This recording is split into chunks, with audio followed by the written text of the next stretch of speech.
الحمد لله الواحد القهار العزيز الغفار المتكبر الجبار غافر الذنب وقابل التوب شديد العقاب وصلى الله على نبينا محمد وعلى آله وصحابته أجمعين.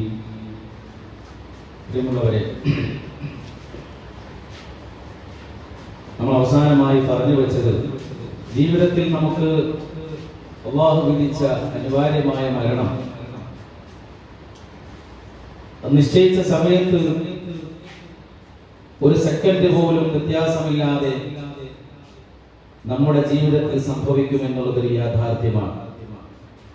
ലൻ യുഅഖിറല്ലാഹു നഫ്സൻ ഇദാ ജാഅ അജലുഹാ. ഒരു മനുഷ്യന്റെ അവധി എത്തിക്കഴിഞ്ഞാൽ അല്ലാഹു സുബ്ഹാനഹു വ തആല ഒരു മനുഷ്യനെയും അവന്റെ ആയുസ് നീട്ടിക്കൊണ്ടു പോകുന്നതല്ല. ഈ വ്യക്തമായ യാഥാർത്ഥ്യങ്ങൾ ഉണ്ടായിട്ട് പോലും മരണത്തെ മറന്നുകൊണ്ട് നമ്മൾ ഓടിക്കൊണ്ടിരിക്കുകയാണ്. ഒരു സത്യവിശ്വാസിയെ സംബന്ധിച്ചിടത്തോളം പരലോകം എന്നുള്ളത് അവന്റെ മുഖ്യ അജണ്ടയായിരിക്കണം. ഈ ലോകത്തുള്ള വിശ്വാസികളല്ലാത്ത ആളുകൾ ഈ ലോകത്തെ എങ്ങനെയാണ് കാണുന്നത് എന്നതുപോലെയല്ല, ആ കാഴ്ചപ്പാടിലൂടെയല്ല നമ്മൾ കാണേണ്ടത്. നമ്മുടെ ജീവിതത്തിന്റെ ലക്ഷ്യം എന്ന് പറയുന്നത് ഈ ദുനിയാവിലെ വിജയമല്ല, ഇവിടുത്തെ ജയപരാജയങ്ങളല്ല യഥാർത്ഥത്തിൽ ഒരു മുഅ്മിനിന്റെ വിജയം, മറിച്ച് പരലോകമാണ്. അതുകൊണ്ടാണ് പരിശുദ്ധ ഖുർആനിന്റെ 1/3 ഭാഗവും പരലോകത്തെ കുറിച്ചാണ് ചർച്ച ചെയ്തിട്ടുള്ളത്. അല്ലാഹു സുബ്ഹാനഹു വ തആല പറഞ്ഞ പ്രകാരമല്ലേ വൽ ആഖിറത്തു ഖൈറുൻ വഅബ്ഖാ. പരലോകമാണ് ഏറ്റവും ഉത്തമവും നിലനിൽക്കുന്നതും പരലോകമാണ്. ഈ ദുനിയാവിനെ കുറിച്ചുള്ള അല്ലാഹു സുബ്ഹാനഹു വ തആലയുടെ വിവരണം എന്താണ്? ഈ ദുനിയാവിനെ സംബന്ധിച്ചിടത്തോളം നിങ്ങളെ വഞ്ചിക്കുന്ന വിഭവങ്ങൾ കൊണ്ട്, കണ്ണഞ്ചിപ്പിക്കുന്ന കാഴ്ചകൾ കൊണ്ട് അല്ലാഹു നിങ്ങളെ പരീക്ഷിക്കുകയാണ്. അതുകൊണ്ട് മരണത്തെ ഓർത്തുകൊണ്ട് ജീവിക്കണം, പരലോകത്തെ ഓർക്കണം. ഒരിക്കലും നന്മകൾക്കോ പുണ്യപ്രവൃത്തികൾക്കോ ഒരു മുടക്കം വരുത്താൻ പാടുള്ളതല്ല.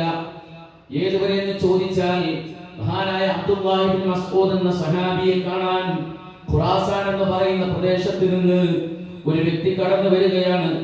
എന്തിനാണ് വരുന്നത്? ഒരു ചോദ്യം ചോദിക്കാൻ വേണ്ടിയിട്ടാണ്. എന്താണ് ആ ചോദ്യം എന്നറിയുമോ? എപ്പോഴാണ് ഒരു മനുഷ്യൻ വിശ്രമത്തിന്റെ ഒരു സുഖം അനുഭവിക്കുന്നത്? എപ്പോഴാണ്? ഏത് സമയം ചെല്ലുമ്പോഴാണ് നമുക്ക് റെസ്റ്റ് എടുക്കാനുള്ള ഒരു അവസരം ലഭിക്കുന്നത് എന്നതാണ് അദ്ദേഹത്തോടുള്ള ചോദ്യം. ആ ചോദ്യം ചോദിക്കാനാണ് സുദീർഘമായ യാത്ര ചെയ്ത് ഈ വ്യക്തി അബ്ദുല്ലാഹി ഇബ്നു മസ്ഊദ് എന്ന സഹാബിയെ കാണാനായിട്ട് കടന്നു വരുന്നത്. അതിന് കൊടുക്കുന്നൊരു മറുപടി ഉണ്ട്.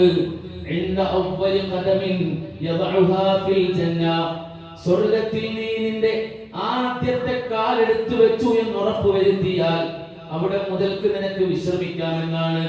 അതുകൊണ്ടാണ് പരിശുദ്ധ ഖുർആൻ പറഞ്ഞത് ഏതെങ്കിലും ഒരു കാര്യത്തിൽ നിന്നും നാം തൽക്കാലം ഒന്ന് മുക്തമായാൽ പിന്നെ അടുത്തതിലേക്ക് നമ്മൾ കിടക്കണം, അടുത്തതിലേക്ക് നമ്മൾ പ്രവേശിക്കണം.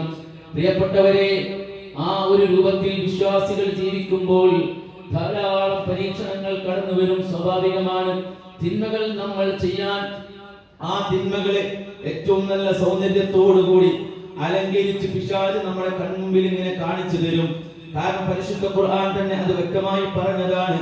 പരിശുദ്ധ ഖുർആൻ ഇബ്ലീസിന്റെ പ്രവൃത്തികളെ കുറിച്ച് വിശദീകരിക്കുന്നിടത്ത് അല്ലാഹു പറയുന്നുണ്ട്, നിന്റെ അടിമകളെ എല്ലാ നിലക്കും വശീകരിച്ചുകൊണ്ട് തിന്മകളിലേക്ക് കൊണ്ടുപോവുകയും അവരെ പിഴപ്പിക്കുകയും ചെയ്യുമെന്ന് പിശാച് റബ്ബിന്റെ അടുക്കൽ നിന്ന് ആ രൂപത്തിലുള്ള പ്രഖ്യാപനങ്ങൾ നടത്തിയിട്ടുണ്ട്. അതുകൊണ്ട് അല്ലാഹു പറയുകയാണ്, നിങ്ങൾ പിശാചിന്റെ കൽപ്പാദങ്ങളെ, അവന്റെ കാൽപ്പാടുകളെ നിങ്ങൾ പിൻപറ്റരുത്. ഫലാ തത്തബിഉ ഖുതുവാതി ശൈത്താൻ. പിശാച് നിങ്ങളെ വഞ്ചിക്കുക തന്നെ ചെയ്യുന്നതാണ്. ഫലാ തഗുറന്നകുമുൽ ഹയാത്തുദ് ദുനിയ. ഭൗതിക ജീവിതവും നിങ്ങളെ വഞ്ചിക്കും. പലരും പലതുമൊക്കെ അണിഞ്ഞു നടക്കും, പലരും പല രീതിയിലൊക്കെ ജീവിക്കും. അതെല്ലാം കണ്ട് നിങ്ങൾ അനുകരിക്കേണ്ടതില്ല. കാരണം അതെല്ലാം തെറ്റുകളിലൂടെ സമ്പാദിച്ചതായിരിക്കാം, അതല്ലെങ്കിൽ ഒരു വിശ്വാസിയുടെ ജീവിതത്തിൽ യോജിക്കാത്തതായിരിക്കാം. അതുകൊണ്ട് ഭൗതിക ജീവിതം നിങ്ങൾ വഞ്ചിക്കരുത്. ഫലാ തഗുറന്നകുമുൽ ഹയാത്തുദ് ദുനിയ വലാ യഗുറന്നകും ബില്ലാഹിൽ ഗറൂർ. പരമവഞ്ചകനായ പിശാച് നിങ്ങൾ വഞ്ചിക്കാതിരിക്കട്ടെ. അല്ലാഹു സുബ്ഹാനഹു വ തആല ആദ്യം തന്നെ പറഞ്ഞതാണ്. അതുകൊണ്ട് സഹോദരങ്ങളെ, അതിന്റെ ചതികളിൽ ചെന്ന് വീഴാതെ വിശ്വാസികൾ അവരുടെ ജീവിതത്തെ നശിപ്പിച്ചു കളയാതെ സൂക്ഷിക്കണം. ആ രൂപത്തിൽ പരിശുദ്ധ റമദാൻ മാസത്തെ നമ്മൾ വരവേൽക്കണം. റമദാനിന്റെ ഓരോ ദിനരാത്രങ്ങളും നേരത്തെ പറഞ്ഞ പൈശാചികമായ പ്രേരണകളും പ്രലോഭനങ്ങളും എല്ലാം അതിജയിച്ചുകൊണ്ട് മുന്നേറാൻ നമുക്ക് സാധിക്കണം. ഇതൊക്കെ പറയുമ്പോഴും റമദാൻ മാസത്തിന്റെ പുണ്യങ്ങളെ കുറിച്ച് നമുക്ക് കൃത്യമായിട്ട് അറിയാൻ കഴിയുന്നുണ്ട്. കാരണം വർഷങ്ങളായി നോമ്പെടുക്കുന്നവരാണ് നമ്മൾ. നോമ്പിന്റെ വേളകളിൽ ഈ റമദാനുമായി ബന്ധപ്പെട്ടുള്ള അതിന്റെ പുണ്യം, അതിന്റെ ശ്രേഷ്ഠതകൾ, ആ റമദാനിൽ നോമ്പെടുത്താലുള്ള ആ റബ്ബ് സുബ്ഹാനഹു വ തആല ഒരുക്കി വെച്ചിരിക്കുന്ന സ്വർഗ്ഗം, റയ്യാൻ എന്ന കവാടം, നോമ്പെടുക്കുന്ന വ്യക്തിയുടെ വായയുടെ ഗന്ധത്തിന് പോലും കസ്തൂരിയേക്കാളും സുഗന്ധമുണ്ട് എന്ന ലോകത്തിന്റെ പ്രവാചകൻ നടത്തിയ പരാമർശം, ഇതെല്ലാം നമുക്കറിയാം. പക്ഷേ ഒരു കാര്യം നമ്മൾ മറന്നു പോവുകയാണ്. നമ്മൾ കഷ്ടപ്പെട്ട് പാടുപെട്ടു പണിയെടുത്ത് പരലോകത്തിന് വേണ്ടി സ്വരുക്കൂട്ടുമ്പോൾ അത് ഒരു വഴിക്ക് നഷ്ടപ്പെട്ടു പോകുന്നുണ്ടോ എന്നത് കൂടി നമ്മൾ ചിന്തിക്കേണ്ടതുണ്ട്. നമ്മുടെ നമസ്കാരങ്ങൾ, നമ്മുടെ നോമ്പുകൾ, നാം ചെയ്ത ഹജ്ജ്, നമ്മുടെ ഉംറകൾ, നമ്മുടെ മറ്റുള്ള പ്രവർത്തനങ്ങളെല്ലാം ഒരു വശത്തുകൂടി അതെല്ലാം ഒലിച്ചു പോകുന്നുണ്ടോ, അതിന്റെ എല്ലാ നന്മകളും കളഞ്ഞു കുളിക്കുന്നുണ്ടോ എന്നതും നമ്മൾ പരിശോധിക്കണം. മഹാനായ ഹസൻ അൽ ബസ്രി റഹ്മഹുല്ലാഹ് പ്രസിദ്ധനായ താബിഈയാണ്. അദ്ദേഹം ഒരിക്കൽ പറയുന്നത് ഇപ്രകാരമാണ്: ലാ യസാലുൽ അബ്ദു ബിഖൈരിൻ മാ അലിമ അല്ലദി യുഫ്സിദു അലൈഹി അമലുഹു. ഒരു അടിമ, ഒരു വിശ്വാസി, അയാൾ നന്മയിലായിക്കൊണ്ടേയിരിക്കും. ആ നന്മയിൽ അയാൾക്ക് തുടരാൻ സാധിക്കും. ഏതുവരെ? മാ അലിമ അല്ലദി യുഫ്സിദു അലൈഹി അമലുഹു. തന്റെ അമല്, താൻ ചെയ്ത പ്രവർത്തികൾ, ആ പ്രവർത്തികൾ ദുഷിപ്പിക്കുന്ന, അതിനെ നശിപ്പിക്കുന്ന കാര്യങ്ങൾ, അതിനെക്കുറിച്ചുള്ള തിരിച്ചറിവുകൾ ഉണ്ടാകുന്നിടത്തോളം കാലം, ആ തിരിച്ചറിവോടെ ജീവിക്കുന്നിടത്തോളം കാലം അയാൾ നന്മയിലായിരിക്കും. എപ്പോഴാണ് അയാൾ തിന്മയിലേക്ക് പോകുന്നത്? താൻ ചെയ്ത അമലുകൾ അത് നശിപ്പിച്ചു അല്ലെങ്കിൽ അത് നഷ്ടപ്പെട്ടു പോകുന്നുണ്ട് എന്ന തിരിച്ചറിവ് നഷ്ടപ്പെടുമ്പോഴാണ് ഒരു അടിമ തിന്മയിലേക്ക് പോകുന്നത്. അങ്ങനെ വെച്ച് നോക്കുമ്പോ നമ്മുടെ ജീവിതത്തിൽ നാം ചെയ്തു വെച്ചതൊക്കെ നഷ്ടപ്പെട്ടു പോകുന്നുണ്ടോ? അല്ലേ? ടാപ്പിൽ നിന്നും വെള്ളം ഇങ്ങനെ പോകുന്നുണ്ട്, പക്ഷെ പെട്ടെന്ന് ടാങ്കിലെ വെള്ളം പെട്ടെന്ന് തീരുകയാണ്. എന്തേ തീരുന്നത്? വീണ്ടും അടുത്ത ടാപ്പ് വെച്ച് നോക്കി, ഒരു രക്ഷയില്ല, പെട്ടെന്ന് വെള്ളം തീരുകയാണ്. ടാങ്കിലെ വെള്ളം പെട്ടെന്ന് തീരുന്നു. അവസാനം വിദഗ്ധനായ ഒരു പണിക്കാരനെ നാം സംഘടിപ്പിച്ചു കൊണ്ടുവന്ന് പരിശോധിച്ചപ്പോഴാണ് കാണുന്നത്, ഒരു ചെറിയ ഒരു സൂചിക്കുത്തു പോലെ ഒരു ഭാഗത്ത് നിന്ന് അതിൽ ഒരു ചെറിയ ഹോള് വീണിട്ടുണ്ട്. അതോടുകൂടി ആ വെള്ളം അങ്ങനെ ചോർന്നു പോവുകയാണ്. അതുകൊണ്ടാണ് പെട്ടെന്ന് മോട്ടർ ഇടേണ്ടി വരുന്നത്. ഞാനൊരു ചെറിയ ഒരു സിമ്പിൾ ആയിട്ടുള്ള ഉദാഹരണം നിങ്ങൾക്ക് പറഞ്ഞു തന്നതാണ്. അല്ലേ? ചോരുന്ന സഞ്ചിയുമായി കടയിലേക്ക് പോയാൽ സാധനങ്ങൾ വാങ്ങിയാൽ അരിയും അതുപോലെയുള്ള കാര്യങ്ങളെല്ലാം അതിൽ കൂടെ ചോർന്നു പോകുന്നതാണ്. ഇങ്ങനെ ഒരു വശത്ത് നന്മകൾ ചോർന്നു പോകുന്നത് നമ്മൾ ആരും അറിയുന്നില്ല. പ്രിയപ്പെട്ടവരെ, ആ ചോർച്ചയെ കുറിച്ച് ഇസ്ലാം പഠിപ്പിച്ചു തന്നിട്ടുണ്ട്. നിങ്ങളുടെ കർമ്മങ്ങൾ നഷ്ടപ്പെടുത്തി കളയരുത്. അത് ഏതൊക്കെയാണ്, എന്തൊക്കെ ചെയ്തുകൊണ്ടാണ്? നമുക്കറിയാം, റമദാനിലേക്ക് കടന്നു വരുമ്പോൾ പലരും എല്ലാം മാറ്റിവെച്ചുകൊണ്ട് റമദാനിലെ കർമ്മങ്ങളിൽ സജീവരാകുന്നതാണ്. നോമ്പ് മാത്രമല്ല, ഖുർആൻ പാരായണങ്ങൾ മാത്രമല്ല, ദിക്റുകളും സ്വലാത്തുകളും എന്ന് വേണ്ട റമദാനിന്റെ ദിനരാത്രങ്ങൾ, പാതിരാത്രി വരെ നീണ്ടു നിൽക്കുന്ന തറാവീഹ് നമസ്കാരങ്ങളിലെല്ലാം കൃത്യമായി അയാൾ അവിടെ ഹാജരാകും. അല്ലെങ്കിൽ ആ സഹോദരിക്ക് കൃത്യമായ പങ്കുണ്ട്. പക്ഷേ ഒരു വശത്ത് ഇതെല്ലാം നഷ്ടപ്പെട്ടു പോകുന്നുണ്ടോ എന്നാരെങ്കിലും പരിശോധിച്ചിട്ടുണ്ടോ സഹോദരങ്ങളെ? അങ്ങനെയെങ്കിൽ ആ പരിശോധന അടിയന്തിരമായി, അത്യാവശ്യമായി നമ്മുടെ ജീവിതത്തിൽ അത് നാം നിർവഹിക്കേണ്ടതുണ്ട്. ഭൗതികമായ ഏതെങ്കിലും ഒരു നഷ്ടമുണ്ടെങ്കിൽ അത് നികത്താൻ ആവശ്യമായിട്ടുള്ള മുന്നൊരുക്കങ്ങൾ നമ്മൾ നടത്തുന്നത് പോലെ ഈ വിഷയത്തിലും അത് നടത്തിയേ തീരൂ. ആ നഷ്ടങ്ങൾ ഏതാണ്, ആ ചോർച്ചകൾ എന്നറിയുമോ? അല്ലാഹുവിന്റെ പരിശുദ്ധ ഖുർആൻ പറഞ്ഞിട്ടുണ്ട്, ശിർക്ക് എന്ന് പറയുന്ന മഹാപാതകം നമ്മുടെ ജീവിതത്തിൽ വന്നാൽ തീർച്ചയായും ചെയ്ത നന്മകൾ ആളെ നോക്കാതെ, അവന്റെ വലിപ്പം നോക്കാതെ അല്ലാഹു നഷ്ടപ്പെടുത്തി കളയുന്നതാണ്. ഇത് പലപ്പോഴും പറയുമ്പോൾ പോലും ആർക്കും അറിയില്ല എന്താണ് ശിർക്ക് എന്ന് പറയുന്നത്. ഖുർആൻ ഏറ്റവും വലിയ പാതകമാണ് എന്ന് എടുത്തു പറഞ്ഞ ഒരു മഹാപാപമാണ് ശിർക്ക്. ലോകത്തിന്റെ പ്രവാചകൻ സല്ലല്ലാഹു അലൈഹി വസല്ലം എണ്ണി പറഞ്ഞ 7 മഹാപാപങ്ങളിൽ ഒന്നാമത്തേതാണ് അൽ ഇശ്റാഖു ബില്ലാഹ്, അല്ലാഹുവിൽ പങ്കു ചേർക്കലാണ്. പക്ഷേ പലർക്കും അറിയില്ല ജീവിതത്തിൽ അത് സംഭവിക്കുന്നുണ്ടോ. നമ്മളെല്ലാവരും മുഅ്മിനീങ്ങളല്ലേ, മുസ്ലിമീങ്ങളല്ലേ, നമ്മുടെ ജീവിതത്തിൽ ഇതൊക്കെ സംഭവിക്കുമോ, ഇതൊക്കെ സംഭവിക്കുമോ എന്ന് പലപ്പോഴും നമ്മൾ ചിന്തിച്ചു നോക്കുന്നുണ്ട്. ചിന്തിച്ചു നോക്കാനുള്ള അവസരങ്ങൾ നമ്മുടെ മുന്നിലുണ്ട്. എന്നാൽ സഹോദരങ്ങളെ, ഉത്തരം കിട്ടാത്ത ചോദ്യങ്ങളാണ് പലരും നമ്മളെ പഠിപ്പിച്ചു വെച്ചിരിക്കുന്നത്. ഒരു സത്യവിശ്വാസി നമസ്കരിക്കുന്ന നോമ്പെടുക്കുന്ന ഒരാൾക്ക് ജീവിതത്തിൽ ശിർക്കൊന്നും സംഭവിക്കുകയില്ല എന്നാണ്. ലോകത്തിന്റെ പ്രവാചകൻ പറഞ്ഞതെന്താ? നിങ്ങളിൽ ഞാൻ ഏറ്റവും കൂടുതൽ ഭയപ്പെടുന്നത് ശിർക്കാണ്, ഖഫീയ് ശിർക്കാണ്. അഥവാ ശിർക്കിലെ ഗോപ്യമായ ചില കാര്യങ്ങൾ നിങ്ങളിലേക്ക് കടന്നു വരുമെന്നതാണ്. അല്ലാഹുവിന്റെ റസൂൽ സല്ലല്ലാഹു അലൈഹി വസല്ലം ഭയപ്പെട്ട ആ സംഗതികൾ ജീവിതത്തിലുണ്ടോ? പരിശുദ്ധ ഖുർആനിലെ 6-ാം അധ്യായം സൂറത്തുൽ അൻആമിൽ നിരവധി പ്രവാചകന്മാരുടെ പേരുകൾ എടുത്തു പറയുന്ന ഒരു സൂക്തമാണ്, ഒരു അധ്യായമാണ്. ആ പറയപ്പെട്ട പ്രവാചകന്മാരുടെ എല്ലാം വിവരണങ്ങൾ ചെറിയ രൂപത്തിൽ നൽകിയതിനു ശേഷം അല്ലാഹു പറയുകയാണ്, വലൗ ഹബിത, വലൗ അവരാരെങ്കിലും, വലൗ അശ്റകൂ, അവരാരെങ്കിലും ശിർക്ക് ചെയ്താൽ, ലഹബിത, തീർച്ചയായും നശിച്ചു പോകുന്നതാണ്, എല്ലാം തകർന്നു പോകുന്നതാണ്. അവർ ഏതൊക്കെ പ്രവൃത്തികൾ ചെയ്തിട്ടുണ്ടോ അതെല്ലാം പോകുന്നതാണ്. ലോകത്തിന്റെ പ്രവാചകനോട് അല്ലാഹു പറഞ്ഞതും അത് തന്നെയാണ്. 39-ാം അധ്യായം സൂറത്തു സുമറിൽ അല്ലാഹു പറഞ്ഞതുപോലെ, വലഖദ് ഊഹിയ ഇലൈക വഇലല്ലദീന മിൻ ഖബലിക ലഇൻ അശ്റക്ത ലയഹ്ബതന്ന അമലുക വലതകൂനന്ന മിനൽ ഖാസിരീൻ. ഓ നബിയേ, നിങ്ങൾക്കും നിങ്ങളുടെ പൂർവികരായിട്ടുള്ള പ്രവാചകന്മാർക്കും നാം നൽകിയ സന്ദേശങ്ങളിൽ ഏറ്റവും പ്രധാനപ്പെട്ട ഒരു സന്ദേശമുണ്ട്. നിങ്ങളെങ്ങാനും ശിർക്ക് ചെയ്താൽ, നബിയെ നിങ്ങളാണ് ശിർക്ക് ചെയ്യുന്നതെങ്കിൽ നിങ്ങളുടെ എല്ലാ നന്മകളും നഷ്ടപ്പെട്ടു പോകുന്നതാണ്, തകർന്നടിഞ്ഞു പോകുന്നതാണ്, ചീട്ടുകൊട്ടാരം പോലെ പോകുന്നതാണ് എന്നാണ് അല്ലാഹുവിന്റെ റസൂലിനോട് പറഞ്ഞതെങ്കിൽ എന്താണ് പ്രിയപ്പെട്ടവരെ ശിർക്ക് എന്ന് മനസ്സിലാക്കണം. എന്താണ് ശിർക്ക് എന്ന് പറഞ്ഞാൽ, ഈ ലോകത്തെ പടച്ചത് അല്ലാത്ത വേറൊരു അള്ളയുണ്ടെന്ന് വിശ്വസിക്കൽ മാത്രമാണോ? അതാണോ ശിർക്ക് എന്ന് പറയുന്നത്? അതല്ലെങ്കിൽ ഭൂമിക്കൊരു ദൈവം, ആകാശത്തിനൊരു ദൈവമുണ്ട് എന്ന് വിശ്വസിക്കുന്നതാണോ? അത് മാത്രമാണോ ശിർക്ക് എന്ന് മനസ്സിലാക്കി വെച്ചിട്ടുള്ളത്? അഗ്നി ആരാധനകൾ മാത്രമാണോ ബഹുദൈവ വിശ്വാസമായി നമ്മൾ മനസ്സിലാക്കി വെച്ചിട്ടുള്ളത്? എന്നാൽ മനസ്സിലാക്കിക്കോ, ലോകത്താദ്യം ശിർക്കുണ്ടായത് ഇതിന്റെ പേരിലൊന്നുമല്ല. പരിശുദ്ധ ഖുർആനിൽ അല്ലാഹു എടുത്തു പറഞ്ഞ 5 പ്രവാചകന്മാരുണ്ട്, ഉലുൽ അസ്മി എന്നാണ്. ആ പ്രവാചകന്മാരെ കുറിച്ച് നമ്മൾ പരിചയപ്പെടുത്തുന്നത് അല്ലാഹു തന്നെ പരിചയപ്പെടുത്തിയത് അങ്ങനെയാണ്. വസ്ബിർ കമാ സ്വബറ ഉലുൽ അസ്മി, അഥവാ ഉലുൽ അസ്മുകൾ അവർ സഹിച്ചതുപോലെ, ക്ഷമിച്ചതുപോലെ നബിയെ നിങ്ങളും ക്ഷമിക്കണം. ആരാണ് ഉലുൽ അസ്മിൽപ്പെട്ട പ്രവാചകന്മാരിൽ ഒന്നാമതായി നമ്മൾ എണ്ണി പറയുന്നത് നൂഹ് നബി അലൈഹിസ്സലാമാണ്. ആ നൂഹ് നബി അലൈഹിസ്സലാമിന്റെ കാലഘട്ടത്തിൽ ഒരു മഹാപ്രളയം ഉണ്ടായി. ആ പ്രളയത്തെ കുറിച്ച് ഖുർആൻ പല സ്ഥലത്തും പറഞ്ഞു.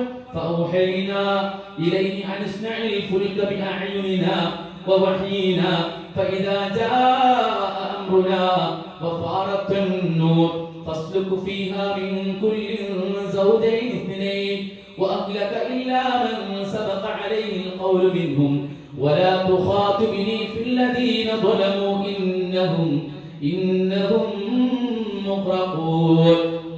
നൂഹ് നബി അലൈഹിസ്സലാമിനോട് അല്ലാഹു പറയുകയാണ്, നമ്മുടെ അറിവിന്റെ അടിസ്ഥാനത്തിലും നമ്മുടെ കൺവെട്ടത്തിലും നമ്മുടെ നിർദ്ദേശത്തിലും നൂഹേ, നിങ്ങളൊരു കപ്പൽ ഉണ്ടാക്കണം. ആ കപ്പലിലേക്ക് ഞാൻ പറയുന്നതനുസരിച്ചുള്ള ആളുകളെ പ്രവേശിപ്പിക്കണം. സത്യവിശ്വാസികൾ അതിലേക്ക് നിങ്ങൾ പ്രവേശിപ്പിക്കണം. ഫസ്ലുക് ഫീഹാ മിൻ കുല്ലിൻ സൗജൈൻ ഇത്നൈൻ. ഈ ലോകത്തുള്ള എല്ലാ ജന്തുജാലങ്ങളിൽ നിന്നും ഈ 2 ജോഡികളെ അതിലേക്ക് പ്രവേശിപ്പിക്കണം. സത്യവിശ്വാസികളെയും അതിലേക്ക് കയറ്റണം. എന്നിട്ടോ നിങ്ങൾ നീങ്ങണം എന്നതാണ് അല്ലാഹു പറഞ്ഞത്. എന്താണ് അങ്ങനെ ഉണ്ടാകാൻ ഒരു കാരണം? ഒരു വമ്പിച്ച പ്രളയം ഈ ഭൂമിലോകത്തിന്റെ മുക്കുമൂലകളെല്ലാം നക്കി തുടച്ചുകൊണ്ട് ഒരു പ്രളയം കടന്നു വരാൻ പോകുന്നു. അതിൽ രക്ഷപ്പെടുന്നവർ ഈ കപ്പലിൽ പ്രവേശിച്ചവർ മാത്രമാണ് എന്നാണ് അല്ലാഹു സുബ്ഹാനഹു വ തആല നൂഹ് നബി അലൈഹിസ്സലാമിന് കൽപ്പന കൊടുക്കുന്നത്. കപ്പലിൽ പ്രവേശിച്ച ആളുകളല്ലാത്ത മുഴുവൻ ആളുകളെയും അല്ലാഹു സുബ്ഹാനഹു വ തആല നശിപ്പിച്ചത്. എന്ത് കാരണം കൊണ്ടാണ്? അതേ ശിർക്ക് ചെയ്തത് കൊണ്ടാണ്. എന്ത് ശിർക്കാണ് അവർ ചെയ്തത്? എന്ത് മഹാപാതകമാണ് അവർ ചെയ്തത്? അവർ ചെയ്തതെന്താ? ഭൂമിയിൽ അല്ലാഹുവല്ലാത്ത മറ്റല്ലയുണ്ടെന്ന് വിശ്വസിച്ചതാണോ? ആകാശത്ത് വേറെ ദൈവങ്ങളുണ്ടെന്ന് വിശ്വസിച്ചതാണോ? അതൊന്നുമല്ല. മറിച്ച് അവർ മുൻഗാമികളായ, അവർക്ക് മുന്നേ മരിച്ചുപോയ ചില മഹാന്മാരായ വ്യക്തികളെ ആദരവിന്റെ പേരിൽ, അവരെ ഓർക്കാൻ എന്ന പേരിൽ വഴിയരികിൽ അവർ മരിച്ചു പോയപ്പോൾ വഴിയോരങ്ങളിൽ അവരുടെ രൂപങ്ങൾ ഉണ്ടാക്കി വെച്ചു. കേൾക്കണം, വഴിയോരങ്ങളിൽ ആദ്യം അവരുടെ രൂപങ്ങൾ ഉണ്ടാക്കി വെച്ചു. എന്തിനാണ്? ഈ നല്ല മനുഷ്യന്മാർ ആരാണ് അവര്? അത് പരിശുദ്ധ ഖുർആൻ തന്നെ പറയുന്നുണ്ട്. വദ്, സുവാഅ്, യഖൂസ്, യഊഖ്, നസ്ർ, ഈ പറയപ്പെട്ട 5 പേര് ഇവരെ അവർ ആരാധിച്ചിരുന്നു. എങ്ങനെ ആരാധനയായി മാറിയത്? ഒരു സുപ്രഭാതത്തിൽ ആരാധനയായതല്ല, ആദരവിന്റെ രൂപത്തിലാണ് ആദ്യം കടന്നു വന്നത്. മനസ്സിലാക്കണം, നമ്മുടെ നാട്ടിലൊക്കെ പലരും ആദരവിന്റെ പേരിൽ അല്ലാഹുവല്ലാത്തവരോടൊക്കെ വിളിച്ചു പ്രാർത്ഥിക്കുന്ന, തേടുന്ന അത്തരത്തിൽ പല മഹാപാതകങ്ങളും നടക്കുന്നു. പക്ഷെ അതൊക്കെ ആദരവായിട്ടാണ് കാണുന്നത്. എന്നാൽ ഇവരെന്താ ചെയ്തത്? ഇവരും ആദരവാണ് ചെയ്തത്. ഇവര് പറഞ്ഞു, നമുക്കിടയിലൊക്കെ ജീവിച്ച സാത്വികരായിട്ടുള്ള ഈ മനുഷ്യർ, ഇവർ മരിച്ചു പോയി കഴിഞ്ഞാൽ ഇവർ മരിച്ചുപോയി, ഇനിയിപ്പോ ഇവരെ ഓർക്കാൻ ആരും ഉണ്ടാവുകയില്ല. പകരം നമ്മൾ എന്ത് ചെയ്യണം? ഇവരെ ഓർക്കാൻ വേണ്ടി വഴിയോരങ്ങളിൽ ഇവരുടെ രൂപങ്ങൾ ഉണ്ടാക്കി വെച്ചാൽ ആളുകൾ, വരും തലമുറകൾ ഇങ്ങനെ കുറച്ച് നല്ല മനുഷ്യന്മാർ ഈ ലോകത്ത് ജീവിച്ചിരിപ്പുണ്ടായിരുന്നു മനസ്സിലാക്കും. അപ്പൊ ആരാധിക്കാനാണോ? അല്ല. അവരോട് കൈനീട്ടാനാണോ? അല്ല. അവരോട് ചോദ്യങ്ങൾ ചോദിക്കാനാണോ? ഒന്നുമല്ല. പിന്നെയോ ആദരവിന്റെ പേരിൽ ആ ഉണ്ടാക്കിയ തലമുറ മരിച്ചുപോയി. അടുത്ത തലമുറ വന്നു, അവരും ഇവരെ ആരാധിച്ചില്ല. അടുത്ത തലമുറ വന്നു. ആ തലമുറ വന്നപ്പോൾ എന്തിനാണ് ഈ രൂപങ്ങൾ ഉണ്ടാക്കി വെച്ചത് എന്നതുപോലും വിസ്മരിച്ചു. പിശാചവരെ മറപ്പിച്ചു കളഞ്ഞു. അങ്ങനെ ഇവർ വലിയ മഹാന്മാരാണ്, ഇവരോട് തേടിയാൽ മതി, ഇവരോട് പ്രാർത്ഥിച്ചാൽ മതി. അവരെ മൊത്തം ഇലാഹുകളാക്കി. എന്താ ഇലാഹ് എന്ന് പറഞ്ഞാൽ? ആരാധനാ കേന്ദ്രങ്ങളാക്കി മാറ്റി. പ്രാർത്ഥനകൾ, നേർച്ചകൾ, വഴിപാടുകൾ എല്ലാം അവരിലേക്ക് അർപ്പിച്ചു. അവസാനം നൂഹ് നബി അലൈഹി ഇസ്ലാമിനെ അല്ലാഹു നിയോഗിച്ചു. എന്നിട്ട് നൂഹ് നബി അലൈഹി ഇസ്ലാമിനെ കൊണ്ട് ആ നാട്ടിലെ മുഴുവൻ ആളുകളെയും വീടുകൾ തോറും കയറിയിറങ്ങി പ്രബോധനം നടത്തിച്ചു. അല്ലേ? യാ ഖൗമി, അല്ലയോ ജനങ്ങളെ, അല്ലാഹുവേ, ഖാല റബ്ബി, എന്റെ രക്ഷിതാവേ, ദഅൗതു ഖൗമി ലൈലൻ വനഹാറ ഫലം യസിദ്ഹും ദുആഇ ഇല്ലാ ഫിറാറാ. ഞാൻ അവരെ രാവും പകലും ഇസ്ലാമിലേക്ക്, ദീനിലേക്ക്, നിന്നിലേക്ക് ക്ഷണിച്ചുറപ്പേ.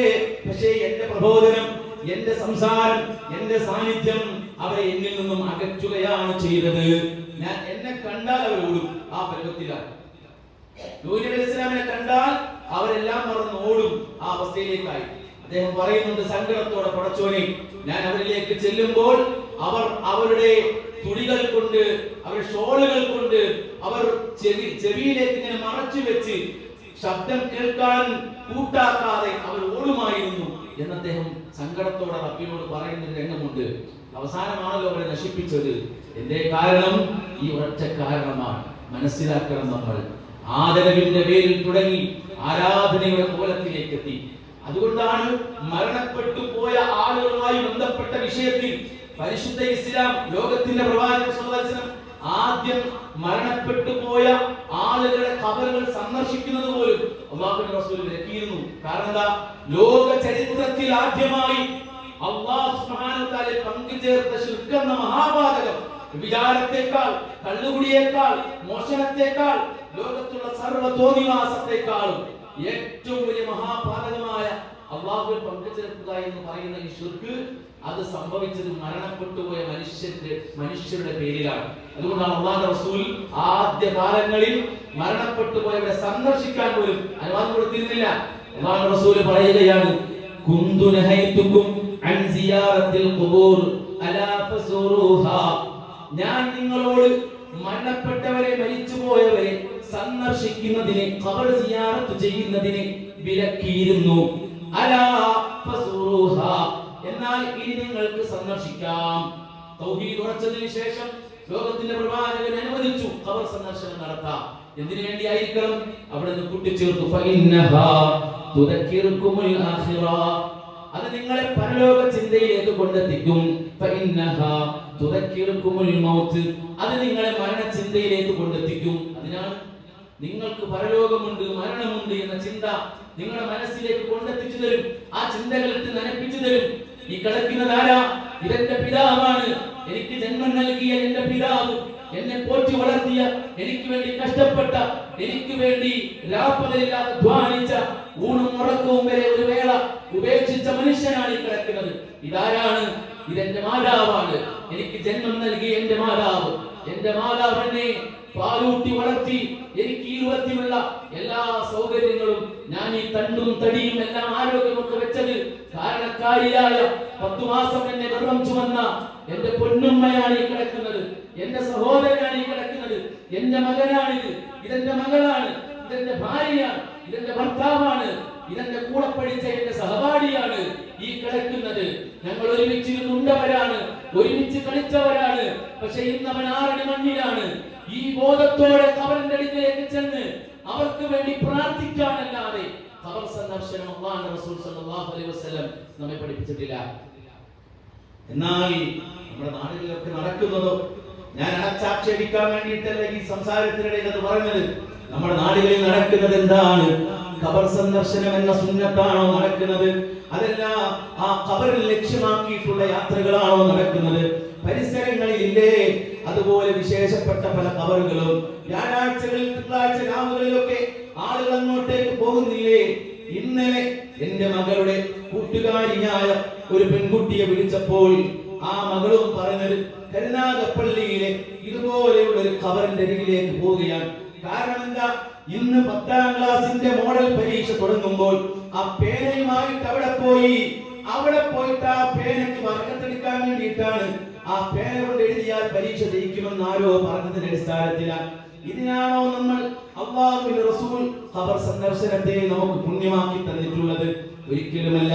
അതുകൊണ്ട് സഹോദരങ്ങളെ, ഇത് നമ്മൾ പ്രത്യേകം മനസ്സിലാക്കണം. ഇത് മനസ്സിലാക്കാതെ കുറെ നന്മകൾ ചെയ്തു കൂട്ടിയിട്ട് കാര്യമില്ല. ഒരു വശത്ത് നിന്നതെല്ലാം ഒലിച്ചു പോയിക്കൊണ്ടിരിക്കുകയാണ്. കാരണം ശിർക്ക് എന്ന് പറയുന്നത്, അല്ലാഹുവിന്റെ റസൂൽ സഹാബികൾക്ക് കൊടുത്ത ഉപദേശം എന്താ? നിന്നെ ആരെങ്കിലും കുത്തിക്കൊല്ലുന്ന ഒരു സാഹചര്യം ഉണ്ടായി, വാളുകൊണ്ട് നിന്നെ വെട്ടി അരിഞ്ഞില്ലാതാക്കുകയാണ്, അതല്ലെങ്കിൽ നിന്നെ പച്ചയ്ക്ക് കത്തിക്കുകയാണ്, നിന്നെ ആരെങ്കിലും തീക്കിടുകയാണ്, എന്നാലും നീ അല്ലാഹുവിൽ പങ്കു ചേർക്കരുത് എന്നാണ് റസൂലുള്ളാഹി സ്വല്ലല്ലാഹു അലൈഹി വസല്ലം പറഞ്ഞിട്ടുള്ളത്. നബിയും ഒരു സഹാബിയും കൂടി ഒരു രാത്രിയിൽ ഇങ്ങനെ ഒരുമിച്ച് നടക്കുമ്പോൾ ആ സഹാബി അവിടെ നിർത്തിക്കൊണ്ട് പ്രവാചകൻ കുറച്ചപ്പുറത്തേക്ക് ഇങ്ങനെ മാറി സഞ്ചരിച്ചു. തിരിച്ചു വന്ന പ്രവാചകന്റെ ചുണ്ടുകളിൽ അല്ലാഹുവിന്റെ റസൂൽ പറയുന്നത് ഇങ്ങനെ കേൾക്കുകയാണ്: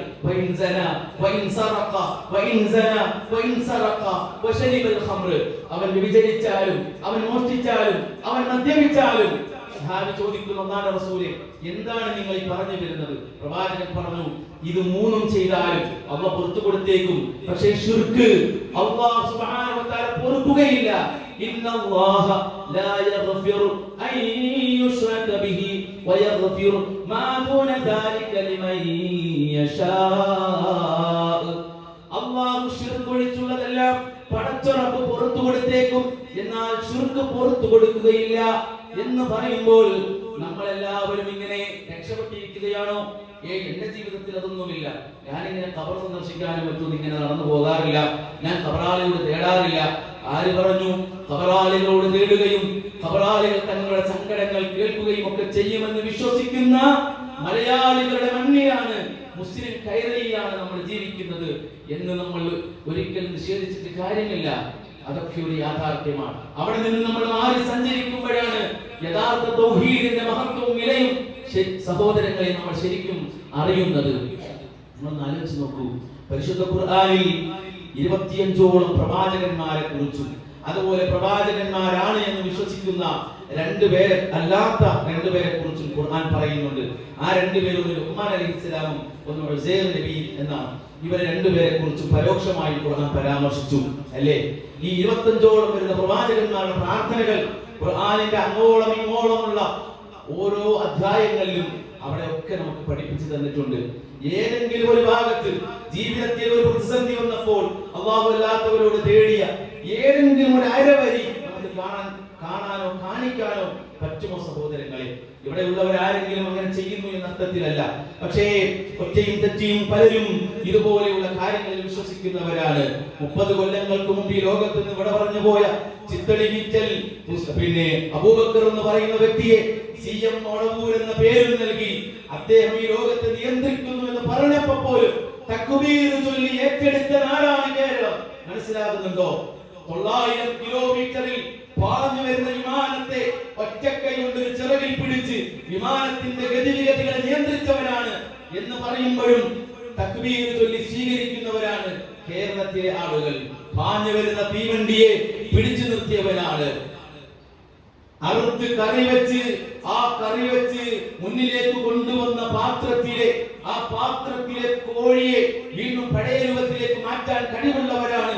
മരിച്ചുപോയ മഹാത്മാക്കൾ എന്നൊക്കെ പറഞ്ഞിട്ടുള്ള കള്ളക്കഥകൾ വിശ്വസിച്ചുകൊണ്ട് അവരെ തേടുന്ന, അവരിലേക്ക് പ്രാർത്ഥനകൾ തിരിച്ചുവിടുന്ന വളരെ ദാരുണമായ ദയനീയമായ രംഗം നമ്മുടെ നാട്ടിലുണ്ട്. ഇല്ല എന്ന് നമുക്ക് വിശ്വസിക്കാൻ പറ്റുമോ? പാപമോചന പ്രാർത്ഥനകൾ മരിച്ചുപോയവരോട് തേടുന്നില്ലേ സഹോദരങ്ങളെ? നോക്കൂ നിങ്ങൾ, റമദാൻ മാസത്തിന്റെ ഏറ്റവും വലിയ പ്രത്യേകത എന്താ? റമദാൻ മാസത്തിന്റെ ഏറ്റവും വലിയ പ്രത്യേകത എന്താ? മൻ സ്വാമ റമദാന ഈമാനൻ വഹ്തിസാബാ ഗുഫിറ ലഹു മാ തഖദ്ദമ മിൻ ദംബി. ആരെങ്കിലും വിശ്വാസത്തോടെ പ്രതിഫലം ആഗ്രഹിച്ചുകൊണ്ട് റമദാനിലെ നോമ്പെടുത്താൽ അയാൾക്ക് മുൻകഴിഞ്ഞ പാപങ്ങൾ പുറത്തു കൊടുക്കുന്നതാണ്. മുൻകഴിഞ്ഞ പാപങ്ങൾ പുറത്തു കൊടുക്കും. അല്ലാഹുവിന്റെ വാഗ്ദാനമാണ്. എന്താണ് വാഗ്ദാനം? പാപങ്ങൾ പുറത്തു തരും. ഏത് പാപങ്ങൾ? ആകാശം മുട്ട വിശാലമാണെങ്കിലും, പർവ്വതങ്ങൾക്ക് മുട്ട വിശാലമാണെങ്കിലും, ആഴിയിലെ സമുദ്രങ്ങളെ അല്ലെങ്കിൽ സമുദ്രങ്ങളുടെ അത്ര കലർന്നു കിടക്കുന്ന പാപങ്ങളാണെങ്കിലും അവ പുറത്തു തരുമെന്നാണ്. എന്ന് മനസ്സിലാക്കിക്കോ. ഇതേ ആശയത്തിൽ വിശ്വസിക്കുകയും ചെയ്തുകൊണ്ട് നോമ്പെടുക്കുകയും ചെയ്യുന്നത് ഒരു വശത്ത് നടക്കുമ്പോൾ, അതേ പ്രകാരം അല്ലാഹുവിന്റെ റസൂലിനോട് പാപമോചനം തേടുന്നത് വേറെ വശത്ത് നടക്കുകയാണ്. പ്രവാചകനോട് പാപമോചനം തേടുന്നത് വേറൊരു വശത്ത് നടക്കുകയാണ്. അറിഞ്ഞോ അറിയാതെയോ ആ ഒരു കാര്യം നമ്മുടെ ജീവിതത്തിൽ സംഭവിച്ചിട്ടുണ്ട്, സംഭവിക്കുന്നുണ്ട്, സംഭവിച്ചുകൊണ്ടിരിക്കുന്നുണ്ട്. പരിശുദ്ധ റമദാൻ മാസത്തിൽ നമ്മുടെ നാട്ടിലൊക്കെ ഒരു പ്രത്യേകത സൗദി അറേബ്യയിലൊന്നും കാണാറില്ല. മറിച്ച് അല്ലാഹുവിന്റെ റസൂൽ ജനിച്ച പ്രവാചകന്റെ വഫാത്ത് സംഭവിച്ച സൗദി അറേബ്യയിലൊന്നും നമ്മൾ കാണുകയില്ല. പക്ഷെ നമ്മുടെ നാട്ടിലൊക്കെ കാണാറുണ്ട്. പതിനെന്ന് ചോദിച്ചാൽ നമ്മുടെ നാട്ടിലെ നോമ്പിന്റെ എല്ലാ പകലുകളിലും അല്ലെങ്കിൽ രാവുകളിലും മൗലിദ് ഓതാറുണ്ട്. അതൊരു പ്രത്യേക ചടങ്ങാണ്. ഖുർആനിലില്ല, ഹദീസിലില്ല, റസൂലുള്ളാഹി സ്വല്ലല്ലാഹു അലൈഹി വസല്ലം കണ്ടിട്ടില്ല. അതിന്റെ പ്രതിഫലം എത്രയാണെന്ന് പ്രവാചകൻ പറഞ്ഞു തന്നെങ്കിലല്ലേ നമുക്ക് ചൊല്ലേണ്ടതുള്ളൂ. അതൊന്നുമില്ല.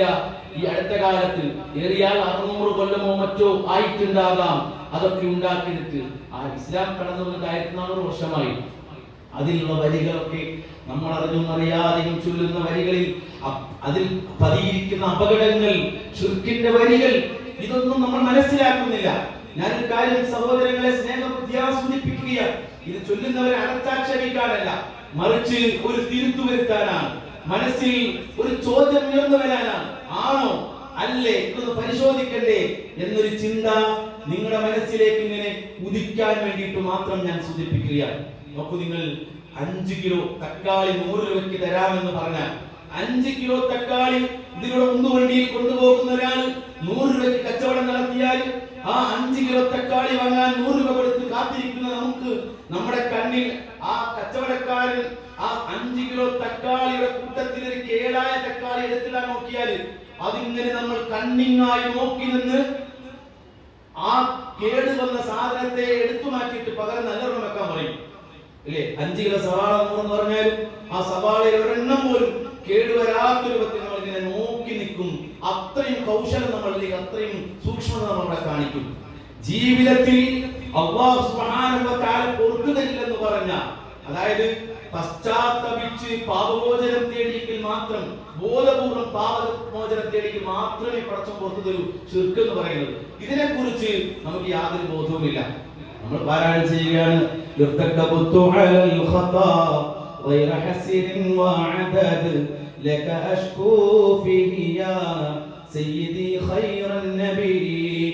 പാരായണം ചെയ്യുമ്പോൾ അത് ചൊല്ലുന്നവർക്ക് പോലും ഇതിന്റെ അർത്ഥം അറിയുകയില്ല, അത് ഏറ്റു ചൊല്ലുന്നവർക്ക് അറിയുകയില്ല.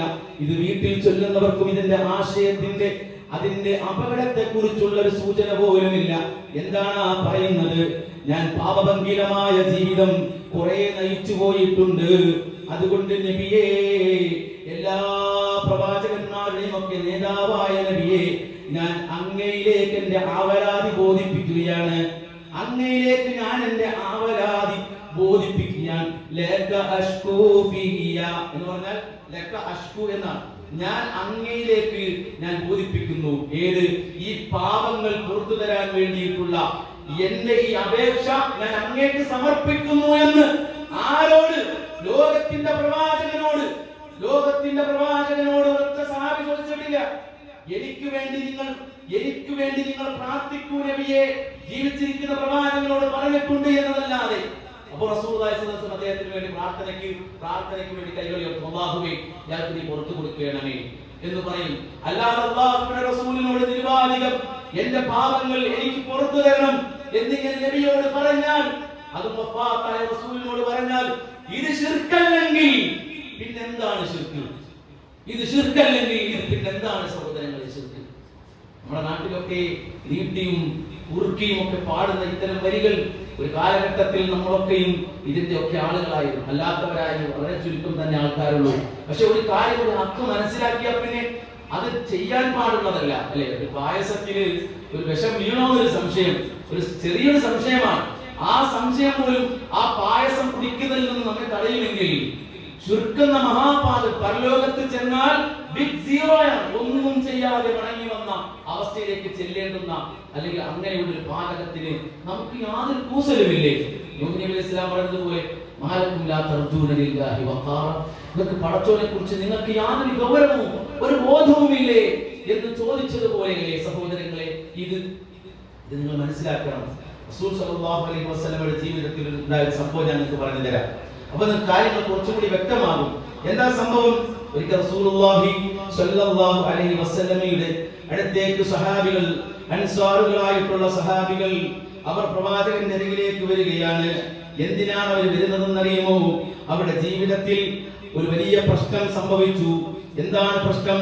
നമുക്കറിയാം, അൻസാറുകളായിട്ടുള്ള സഹാബികൾ അഥവാ മദീനാവാസികൾക്ക് അവരുടെ ജീവിതത്തിന്റെ വരുമാന മാർഗം എന്ന് പറയുന്നത് കച്ചവടമല്ല, മറിച്ച് കൃഷിയാണ്. അവരെല്ലാം കർഷകരായിരുന്നു. കർഷകർക്ക് എന്താ വേണ്ടത്?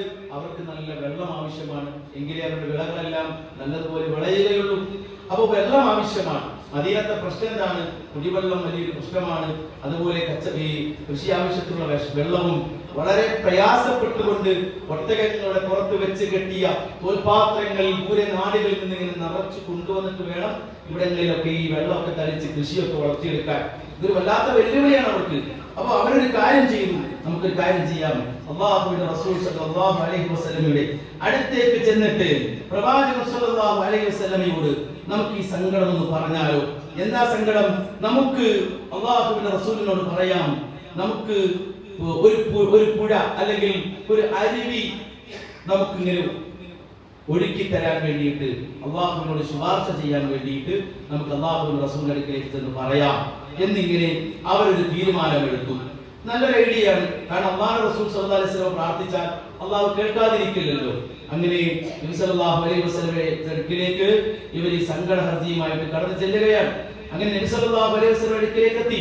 അങ്ങനെ അടുക്കിലെത്തിയ അവർ അള്ളാഹുവിന്റെ റസൂൽ സല്ലല്ലാഹു അലൈഹി വസല്ലമ ഇവർ വരുന്നതിന് മുമ്പ് തന്നെ കാര്യം മനസ്സിലാക്കി. വഹീയിലൂടെയും മറ്റും പ്രവാചകൻ അറിഞ്ഞിരിക്കണം. അള്ളാഹുവിന്റെ റസൂൽ പറഞ്ഞു, മർഹബൻ ബിൽ അൻസാർ, അൻസാറുകളെ നിങ്ങൾക്ക് സ്വാഗതം, അൻസാറുകളെ നിങ്ങൾക്ക് സ്വാഗതം എന്ന് പറഞ്ഞുകൊണ്ട് റസൂലുള്ളാഹി സ്വല്ലല്ലാഹു അലൈഹി വസല്ലം അവരെ സ്വീകരിക്കുകയാണ്. എന്നിട്ട് പ്രവാചകൻ പറയുകയാണ്, അൻസാറുകളെ, ഇന്ന് നിങ്ങൾ ഏതൊരു കാര്യം വലാ വല്ലാഹി ലാ തസ്അലൂനിൽ യൗമ ശൈഅ ഇല്ലാ അഅതൈതുകുമു, നിങ്ങൾ എന്നോട് എന്തു ചോദിച്ചാലും ഞാനത് നിങ്ങൾക്ക് നൽകും. സാധാരണഗതി ഭൗതികമായിട്ട് എന്ത് ചോദിച്ചാലും ഞാൻ നിങ്ങൾക്ക് അത് നൽകും.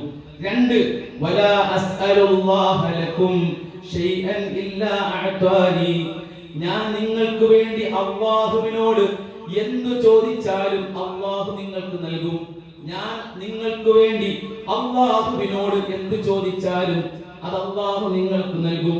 ആ വാക്കുകൾ പ്രത്യേകം ശ്രദ്ധിക്കണം. എന്താ പറഞ്ഞത്? നിങ്ങൾക്ക് വേണ്ടി അള്ളാഹുവിനോട് ഞാൻ എന്ത് ചോദിച്ചാലും അള്ളാഹു നിങ്ങൾക്ക് അത് നൽകിയിരിക്കും, ഉറപ്പാണ്.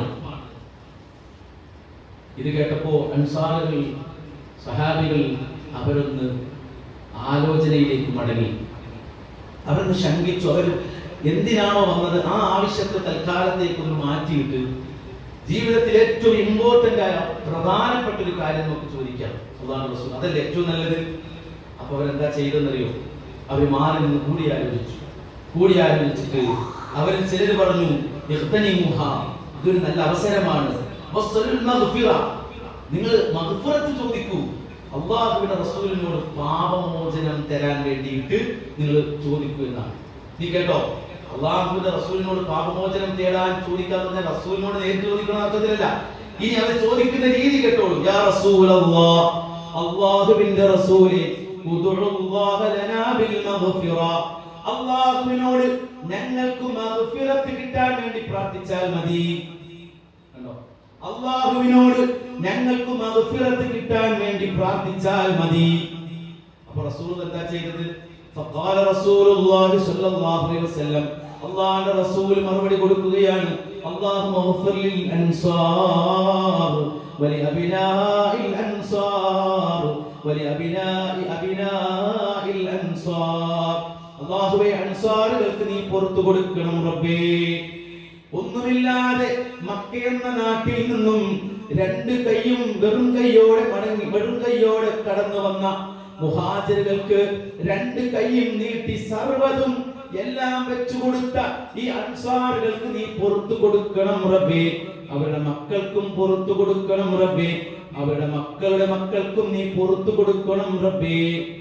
രണ്ട് കാര്യങ്ങളാണ് നമ്മൾ ഇതിൽ മനസ്സിലാക്കേണ്ടത്. ഒന്നെന്താണ്? റസൂൽ സല്ലല്ലാഹു അലൈഹി വസല്ലമയോട് അവർ എന്താ ചോദിക്കുന്നത്? മഗ്ഫിറത്ത് കിട്ടാൻ വേണ്ടിയിട്ടാണ് ചോദിക്കുന്നത്. അവരുടെ ജീവിതത്തിന്റെ ഏറ്റവും വലിയ പ്രതിസന്ധിയായ വെല്ലുവിളിയായ വെള്ളം ലഭിക്കുക എന്ന ആവശ്യമൊക്കെ അവർ മറന്നു. കാരണം ഇതൊരു അവസരമാണ്, അല്ലാഹ് തരുമെന്നാണ് പറഞ്ഞിരിക്കുന്നത്. എന്നാ പിന്നെ മഗ്ഫിറത്ത് ചോദിക്കാം. അതാണൊന്ന്. ഏത്? ജീവിതത്തിലെ ഏറ്റവും പ്രധാനപ്പെട്ട ഒരു ഘടകമാണ് മഗ്ഫിറത്ത് എന്ന് പറയുന്നത്. ഈ ലോകത്തുള്ള സർവ്വ മനുഷ്യർക്കും പരലോകത്തെത്തിയാൽ ആവശ്യമായ ഘടകം മഗ്ഫിറത്താണ്. അതുകൊണ്ടാണ് പരിശുദ്ധ ഖുർആൻ പറഞ്ഞത്, വസാരിഉ ഇലാ മഗ്ഫിറത്തിൻ മിർ റബ്ബിക്കും വജന്നത്തിൻ അർദുഹാ അസ്സമാവാതു വൽ അർദ്. ആകാശഭൂമികളുടെ വിശാലമായ സ്വർഗ്ഗത്തിന് വേണ്ടി, പടച്ച റബ്ബിന്റെ അതിവിശാലമായ മഗ്ഫിറത്തിന് വേണ്ടി നിങ്ങൾ മത്സരിക്കൂ എന്നാണ്. മത്സരിക്കൂ, മുന്നേറൂ, ധൃതി കാണിക്കൂ എന്നാണ്. അതാണ് അവർ പ്രതീക്ഷിച്ചത്. അപ്പോ അവരെന്ത് ചെയ്തു? ആവശ്യം പോലും അവർ ഡൈവേർട്ട് ചെയ്തു, നേരെ മഗ്ഫിറത്തിന് വേണ്ടിയിട്ടാക്കി. രണ്ടാമത്തെ ഘടകം, അവർ അല്ലാഹുവിന്റെ റസൂലിനോടല്ല മഗ്ഫിറത്ത് തേടുന്നത്, മറിച്ച് അല്ലാഹുവിന്റെ റസൂലേ, നിങ്ങൾ ഞങ്ങൾക്ക് വേണ്ടിയിട്ട് മഗ്ഫിറത്ത് തേടണം. നമ്മുടെ നാട്ടിൽ ഇരുന്ന് ഇങ്ങനെ ചൊല്ലുകയാണ്, എന്ത്? അന്ത മുൻജീനാ വദാ ഫിൽ ഖിയാമത്തി മുഷ്ഫിഖാ വഹ്ലനാ അല്ലാഹ യാ സയ്യിദി ഖൈറൻ നബി.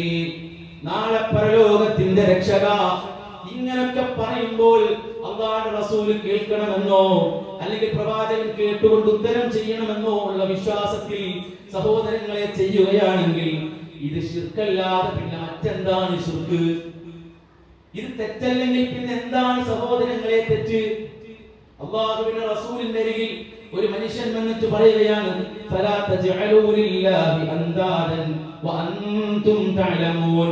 പരിശുദ്ധ ഖുർആനിലെ 2-ാം അധ്യായം സൂറത്തുൽ ബഖറയിൽ അല്ലാഹു പറഞ്ഞൊരു കാര്യമാണ്, നിങ്ങൾ അറിഞ്ഞുകൊണ്ട് അല്ലാഹുവിന് പങ്കാളിയെ ചേർക്കരുത്. ഈ ആയത്തിന്റെ വിശദീകരണത്തിൽ ഇബ്നു കത്തീർ റഹ്മത്തുള്ളാഹി അലൈഹി പറയുന്ന ഒരു കാര്യമുണ്ട്. എന്താ പറയുന്നത്? ഒരാൾ നബി സല്ലല്ലാഹു അലൈഹി വസല്ലം അടുത്തേക്ക് വന്നു, പ്രവാചകനോട് പറയുന്നു, മാഷാ അല്ലാഹ് വശിഅത, മാഷാ അല്ലാഹ് വശിഅത, അല്ലാഹുവും താങ്കളും ഉദ്ദേശിച്ചാൽ. ഏതോ സംഗതി നടക്കുന്നതിനെ കുറിച്ച് പറഞ്ഞതാണ് മാഷാ അല്ലാഹ് വശിഅത. അല്ലാഹുവിന്റെ റസൂൽ സല്ലല്ലാഹു അലൈഹി വസല്ലം ദേഷ്യപ്പെട്ടു. അദ്ദേഹത്തോട് ചോദിച്ചു, അജഅൽതനി ലില്ലാഹി നിദ്ദൻ വഖദ് ഖലഖക, നിന്നെ സൃഷ്ടിച്ച റബ്ബിന്റെ ആ റബ്ബിലേക്ക് ചേർത്ത് നീ എന്നെ പങ്കാളിയാക്കുകയാണോ എന്ന് റസൂലുള്ളാഹി ചോദിച്ചത്. നിസ്സാര കാര്യമല്ല. അല്ലാഹുവും താങ്കളും ഉദ്ദേശിച്ചാൽ എന്ന് പറഞ്ഞാൽ അല്ലാഹുവിന്റെ തീരുമാനത്തോട് അല്ലാഹുവിന്റെ സൃഷ്ടികളിൽ ഒരു സൃഷ്ടിയായ റസൂലുള്ളാഹി സ്വല്ലല്ലാഹു അലൈഹി വസല്ലം തീരുമാനത്തെ കൂടി ചേർത്ത് വായിക്കുകയോ അതുപോലും അള്ളാഹുവിൽ പങ്കാളിയെ ചേർക്കുന്നതിന് തുല്യമെന്ന് റസൂലുള്ളാഹി സ്വല്ലല്ലാഹു അലൈഹി വസല്ലം പറയാൻ എന്നിട്ട് പ്രവാചകൻ തിരുത്തി കൊടുത്തു, നീ അങ്ങനെ പറയരുത്, മാഷാ അല്ലാഹ്, നീ മാഷാ അല്ലാഹ് എന്ന് പറഞ്ഞു. പിന്നെ സൃഷ്ടികൾ ആരെങ്കിലും സഹായിക്കുകയോ ആരെങ്കിലും ഒക്കെ പിന്നെ നമുക്ക് വല്ല ഹെൽപ്പ് ചെയ്യുകയോ ചെയ്യുമെന്ന് തീരുമാനിച്ചിട്ടുണ്ട് എങ്കിൽ എങ്ങനെ പറയണം? മാഷാ അല്ലാഹ് സുമ്മ ശിഅ്ത. കണ്ടോ, ഒരു വാക്ക്, ഒരു ചെറിയൊരു വാക്ക് മാറിയതോടെ, ഒരു അക്ഷരം മാറിയതോടെ ആശയം മാറി. അവിടെയാണ് നമ്മൾ മനസ്സിലാക്കുന്നത് ഗൗരവമുള്ള വിഷയമാണ്. മാഷാ അല്ലാഹ്, അല്ലാഹ് തീരുമാനിച്ചത്.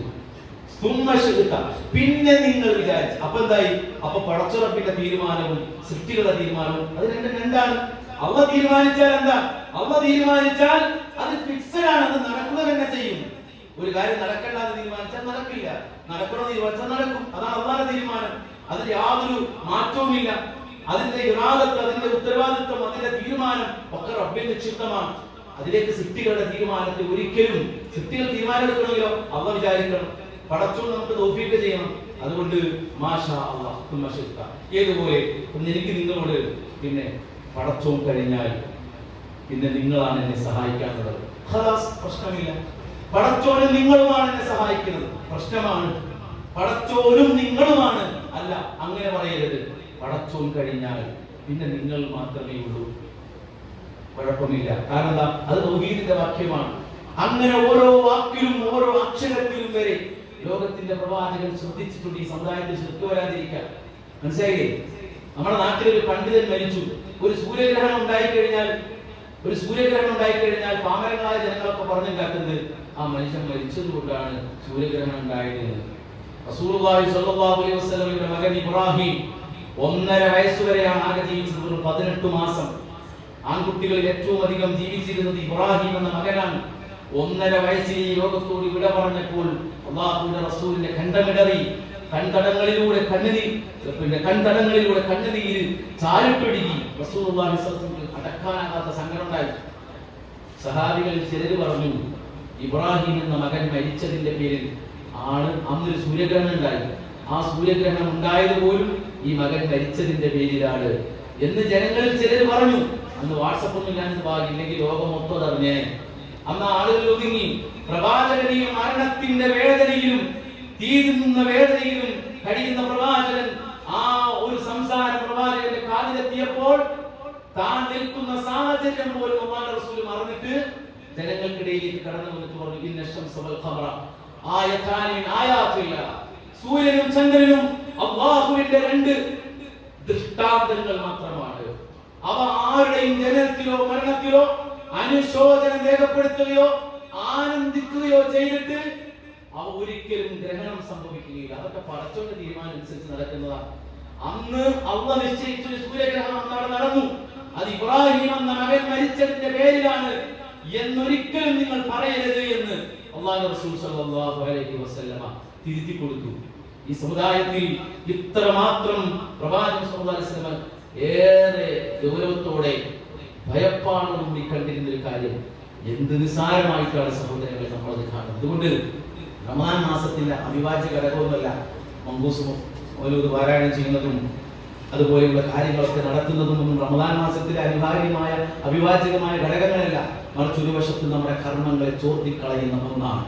റബ്ബിനോടാണ് പ്രാർത്ഥിക്കേണ്ടത്. ജീവിതത്തിലെ സങ്കടങ്ങളും പ്രതിസന്ധികളും ആരായൊക്കെ തന്നവനോട് തന്നെ പ്രാർത്ഥിക്കുക. ഇബ്രാഹിം അലൈഹിസ്സലാം എന്താ പറഞ്ഞത്? മരിതു ഫഹുവ, ഞാൻ രോഗിയായാൽ എനിക്ക് ശിഫ തരുന്നവൻ അല്ലാഹുവാണ്. അല്ലാഹുവിന്റെ റസൂലിനോട് പ്രഖ്യാപിക്കാൻ സൂറത്തുൽ ജിന്നിലൂടെ അല്ലാഹു സുബ്ഹാനഹു വ തആല ആജ്ഞാപിക്കുകയാണ്. ഖുൽ, പറഞ്ഞു കൊടുക്കൂ നബിയേ, ഇന്നമാ അദ്ഉ റബ്ബി വലാ ഉശ്രികു ബിഹി ഷൈഅ, ഞാൻ എൻ്റെ റബ്ബിനോട് മാത്രമേ പ്രാർത്ഥിക്കുകയുള്ളൂ. ആർത്തിരമ്പുന്ന കടൽ, അത് ആർത്തിരമ്പുന്ന അലകടൽ ഇളകി മറിഞ്ഞു വന്നാലും, മരുഭൂമിയിലാണെങ്കിലും ഏത് നടുകടലിലാണെങ്കിലും ഏത് സാഹചര്യത്തിലാണെങ്കിലും ഞാൻ എൻ്റെ റബ്ബിനോട് മാത്രമേ പ്രാർത്ഥിക്കൂ.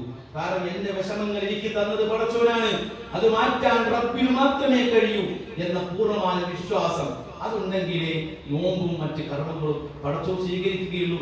നിങ്ങൾ ആലോചിച്ചൊക്കെ, ചെറു ജന്തുക്കൾക്ക് പോലും ഈ വിഷയം അറിയാമെന്നുള്ളതാണ് സഹോദരങ്ങളെ. ചെറിയ ജന്തുക്കൾക്ക് പോലും. ഏതുവരെ സുലൈമാൻ നബി അലൈഹി ഇസ്ലാമിന്റെ ജീവിതത്തിൽ ഒരു സംഭവം ഉണ്ടായി. അദ്ദേഹം ഉറുമ്പുകളുമായിട്ട് സംസാരിച്ച പല വിഷയങ്ങളും സഹോദരങ്ങളെ നമുക്കറിയാം. എന്നാൽ അതുപോലെ തന്നെ പ്രധാനപ്പെട്ട മറ്റൊരു മേഖലയുണ്ട്. സുലൈമാൻ നബി അലൈഹി ഇസ്ലാമിന്റെ ജീവിതത്തിൽ ഒരിക്കൽ അദ്ദേഹത്തിന്റെ പ്രജകളുമായിട്ട് അദ്ദേഹം മഴയ്ക്ക് വേണ്ടി പ്രാർത്ഥിക്കാൻ വേണ്ടിയിട്ട് ഒരു സ്ഥലത്തേക്ക് അങ്ങനെ നീങ്ങുകയാണ്. ശക്തമായ വരൾച്ചയുണ്ടായി. പ്രാർത്ഥിക്കണം, പടച്ചറപ്പിനോട് പ്രാർത്ഥിക്കണം.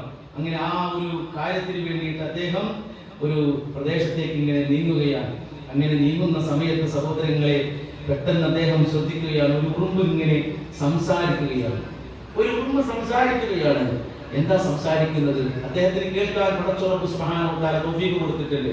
എന്താ പ്രാർത്ഥിക്കുന്നത്? ഒരു ഉറുമ്പ് തന്റെ കാലുകൾ ആകാശത്തേക്ക് ഉയർത്തിയിട്ട് പ്രാർത്ഥിക്കുകയാണ്, അല്ലാഹുവേ, ഞങ്ങളും നിന്റെ സൃഷ്ടികളാണ്, ഞങ്ങളും നിന്റെ സൃഷ്ടികളാണ്.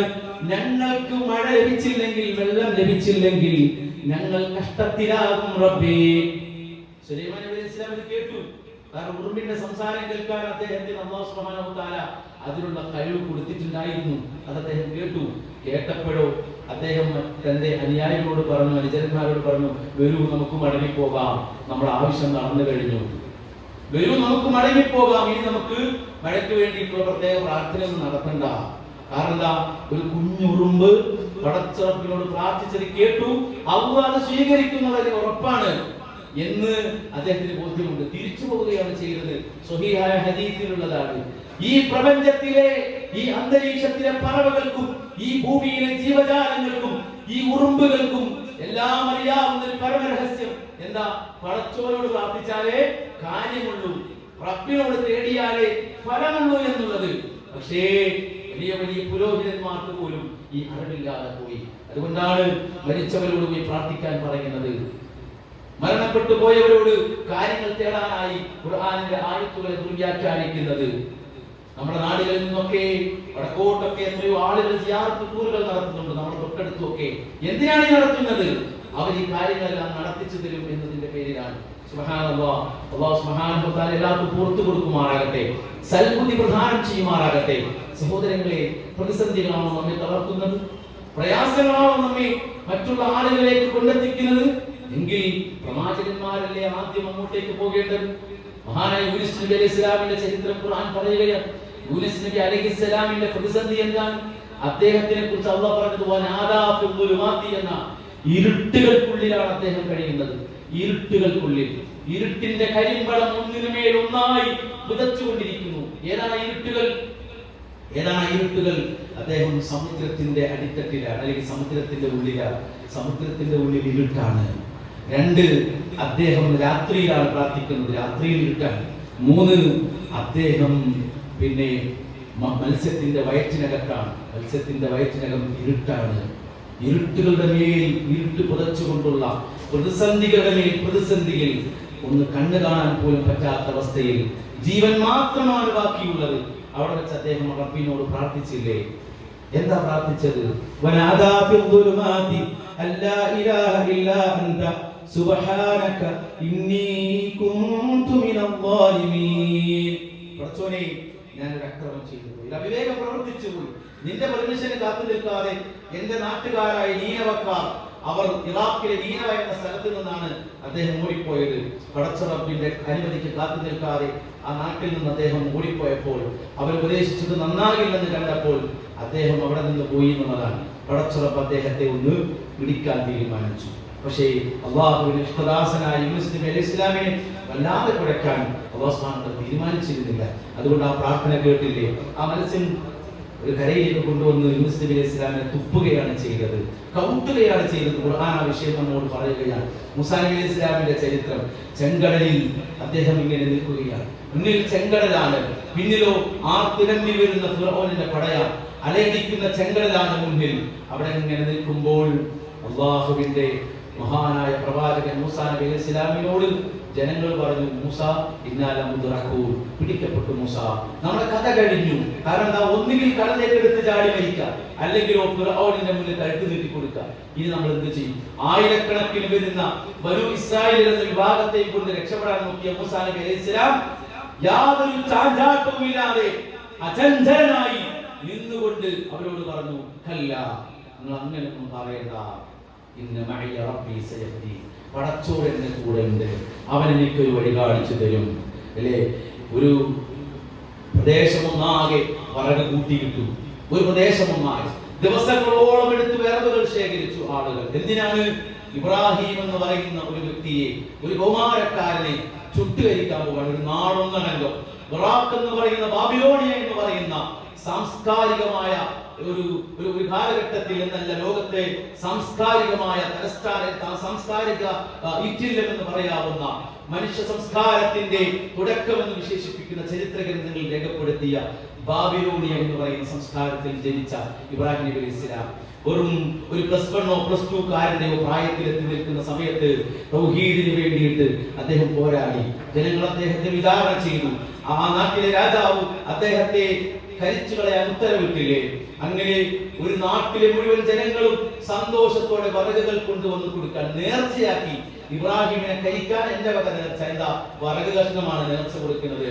പ്രായമുള്ളവരും പ്രായമാകാത്തവരും ഗർഭിണികളും കുഞ്ഞുങ്ങളും സ്ത്രീകളും ആണുങ്ങളും പുരുഷന്മാരും എല്ലാവരും കൂടി ദിവസങ്ങളോളം എടുത്ത് വിറക് ശേഖരിച്ച് ഏക്കർ കണക്കിന് വിശാലമായ വിറക് കൂമ്പാരത്തെ അവർ ശേഖരിച്ചു വെച്ചു.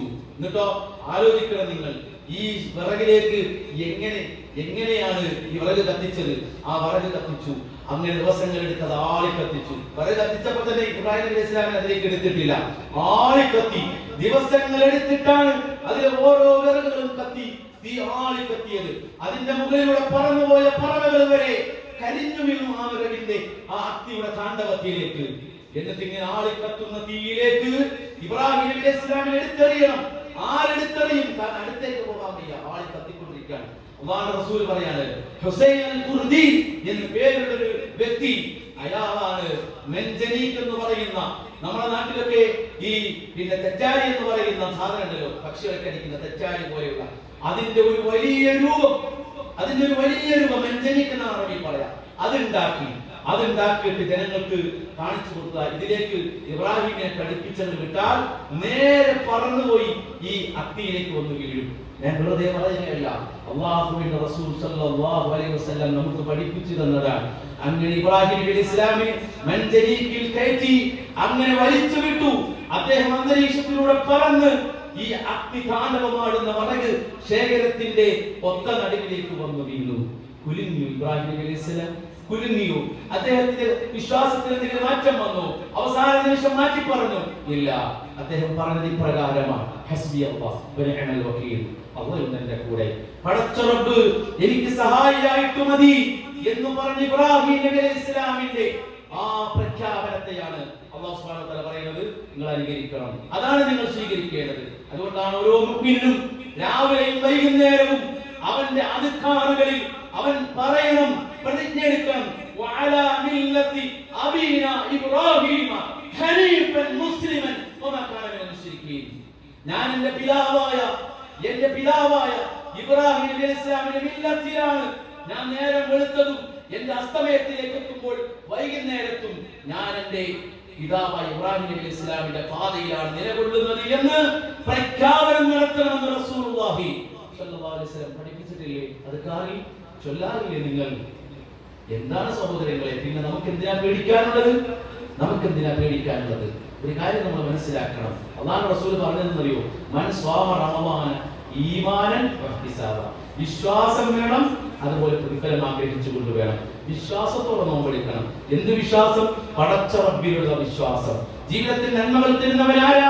അല്ലാഹുവാണ് എന്ന ഉറച്ച വിശ്വാസം. ജീവിതത്തിൽ ഒരു പ്രയാസം വന്നു, ഒരു അപകടം സംഭവിച്ചു, ആരാ? അതും റബ്ബ് സുബ്ഹാനഹു വ തആല തന്നതാണ്, അല്ലേ? അൽ ഈമാനു ബിൽ ഖൈരി, അൽ ഈമാനു ബിൽ ഖദരി ഖൈരിഹി വ ശർരിഹി. നന്മയും തിന്മയും അത് പടച്ചവനാണ് തരുന്നത്, അല്ലാതെ വേറെ ആളുകളല്ല, അല്ലേ? മഹാനായ അബ്ദുല്ലാഹി ഇബ്നു ഉമർ എന്ന സഹാബിയുടെ അടുക്കൽ ഇറാഖിൽ നിന്നും രണ്ടാളുകൾ അദ്ദേഹത്തെ കാണാൻ വരികയാണ്. എന്താ പ്രശ്നം അറിയോ? ഇറാഖിൽ സ്വഹാബിമാര് ജീവിച്ചിരിക്കുന്ന കാലഘട്ടത്തിൽ ഇറാഖിൽ പല പ്രശ്നങ്ങളുണ്ടായി, ആദർശപരമായ വ്യതിയാനങ്ങൾ ഉണ്ടായി. അപ്പൊ രണ്ടാളുകൾ അദ്ദേഹത്തെ കാണാൻ വരികയാണ്. എന്തിനാണ് അവർ വന്നതെന്ന് അറിയുമോ? ഒരു കാര്യം ചോദിക്കാനാണ്, ഖദറിനെ കുറിച്ച് ചോദിക്കാനാണ്. ഖദർ അല്ലാഹു നിശ്ചയിച്ചത്, അത് അല്ലാഹു നിശ്ചയിച്ചതാണോ അതല്ല അപ്പപ്പം സംഭവിക്കുന്നതാണോ?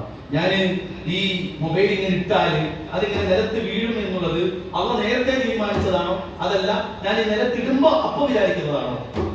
ഇങ്ങനെയൊക്കെയുള്ള കുറെ സംശയങ്ങൾ ആ നാട്ടുകാർക്കിടയിൽ പലരും കുത്തി ജനിപ്പിച്ചു. സംശയങ്ങൾ ഉണ്ടാക്കി വിശ്വാസത്തിൽ. അപ്പോൾ കറക്റ്റ് ചെയ്യാൻ വേണ്ടിയിട്ട് Abdullah bin Masood Abdullah bin Umar അടുക്കിലേക്ക് വരികയാണ്. അപ്പോൾ അദ്ദേഹത്തോട് ഇങ്ങനെ പറഞ്ഞു, ഞങ്ങളുടെ നാട്ടിൽ ഖദറിനെ കുറിച്ച് പലർക്കും പല വിശ്വാസങ്ങളും വന്നിട്ടുണ്ട്, അപ്പൊ എന്താണെന്ന് ചോദിച്ചു. എന്താ ഖദർ? നമ്മൾ മനസ്സിലാക്കുന്ന എന്താണ് ഖദർ എന്ന് പറഞ്ഞാൽ, അല്ലാഹു സുബ്ഹാനഹു വ തആല എല്ലാ കാര്യങ്ങളും ഇന്നല്ലാഹ ഖദ്ദറ അൽ ഖലാ, എല്ലാ മഖാദീറുകളും എല്ലാം ഈ ലോകത്ത് ഏതൊക്കെ മരങ്ങളുണ്ടോ ആ മരങ്ങളിൽ നിന്നൊക്കെ ഏതൊക്കെ സമയത്ത് ഇലകൾ പൊഴിക്കണം ഒക്കെ പടച്ചു രേഖപ്പെടുത്തിയിട്ടുണ്ട്. എല്ലാം പടച്ച റബ്ബിന്റെ രേഖയല്ലാത്ത ഒന്നും ഈ ലോകത്ത് സംഭവിക്കില്ല. എല്ലാം മുൻകൂട്ടി പടച്ച റബ്ബ് നിശ്ചയിച്ചു വെച്ചിട്ടുണ്ട്. അതാണ് യഥാർത്ഥ വിശ്വാസം എന്ന് പറയുന്നത്.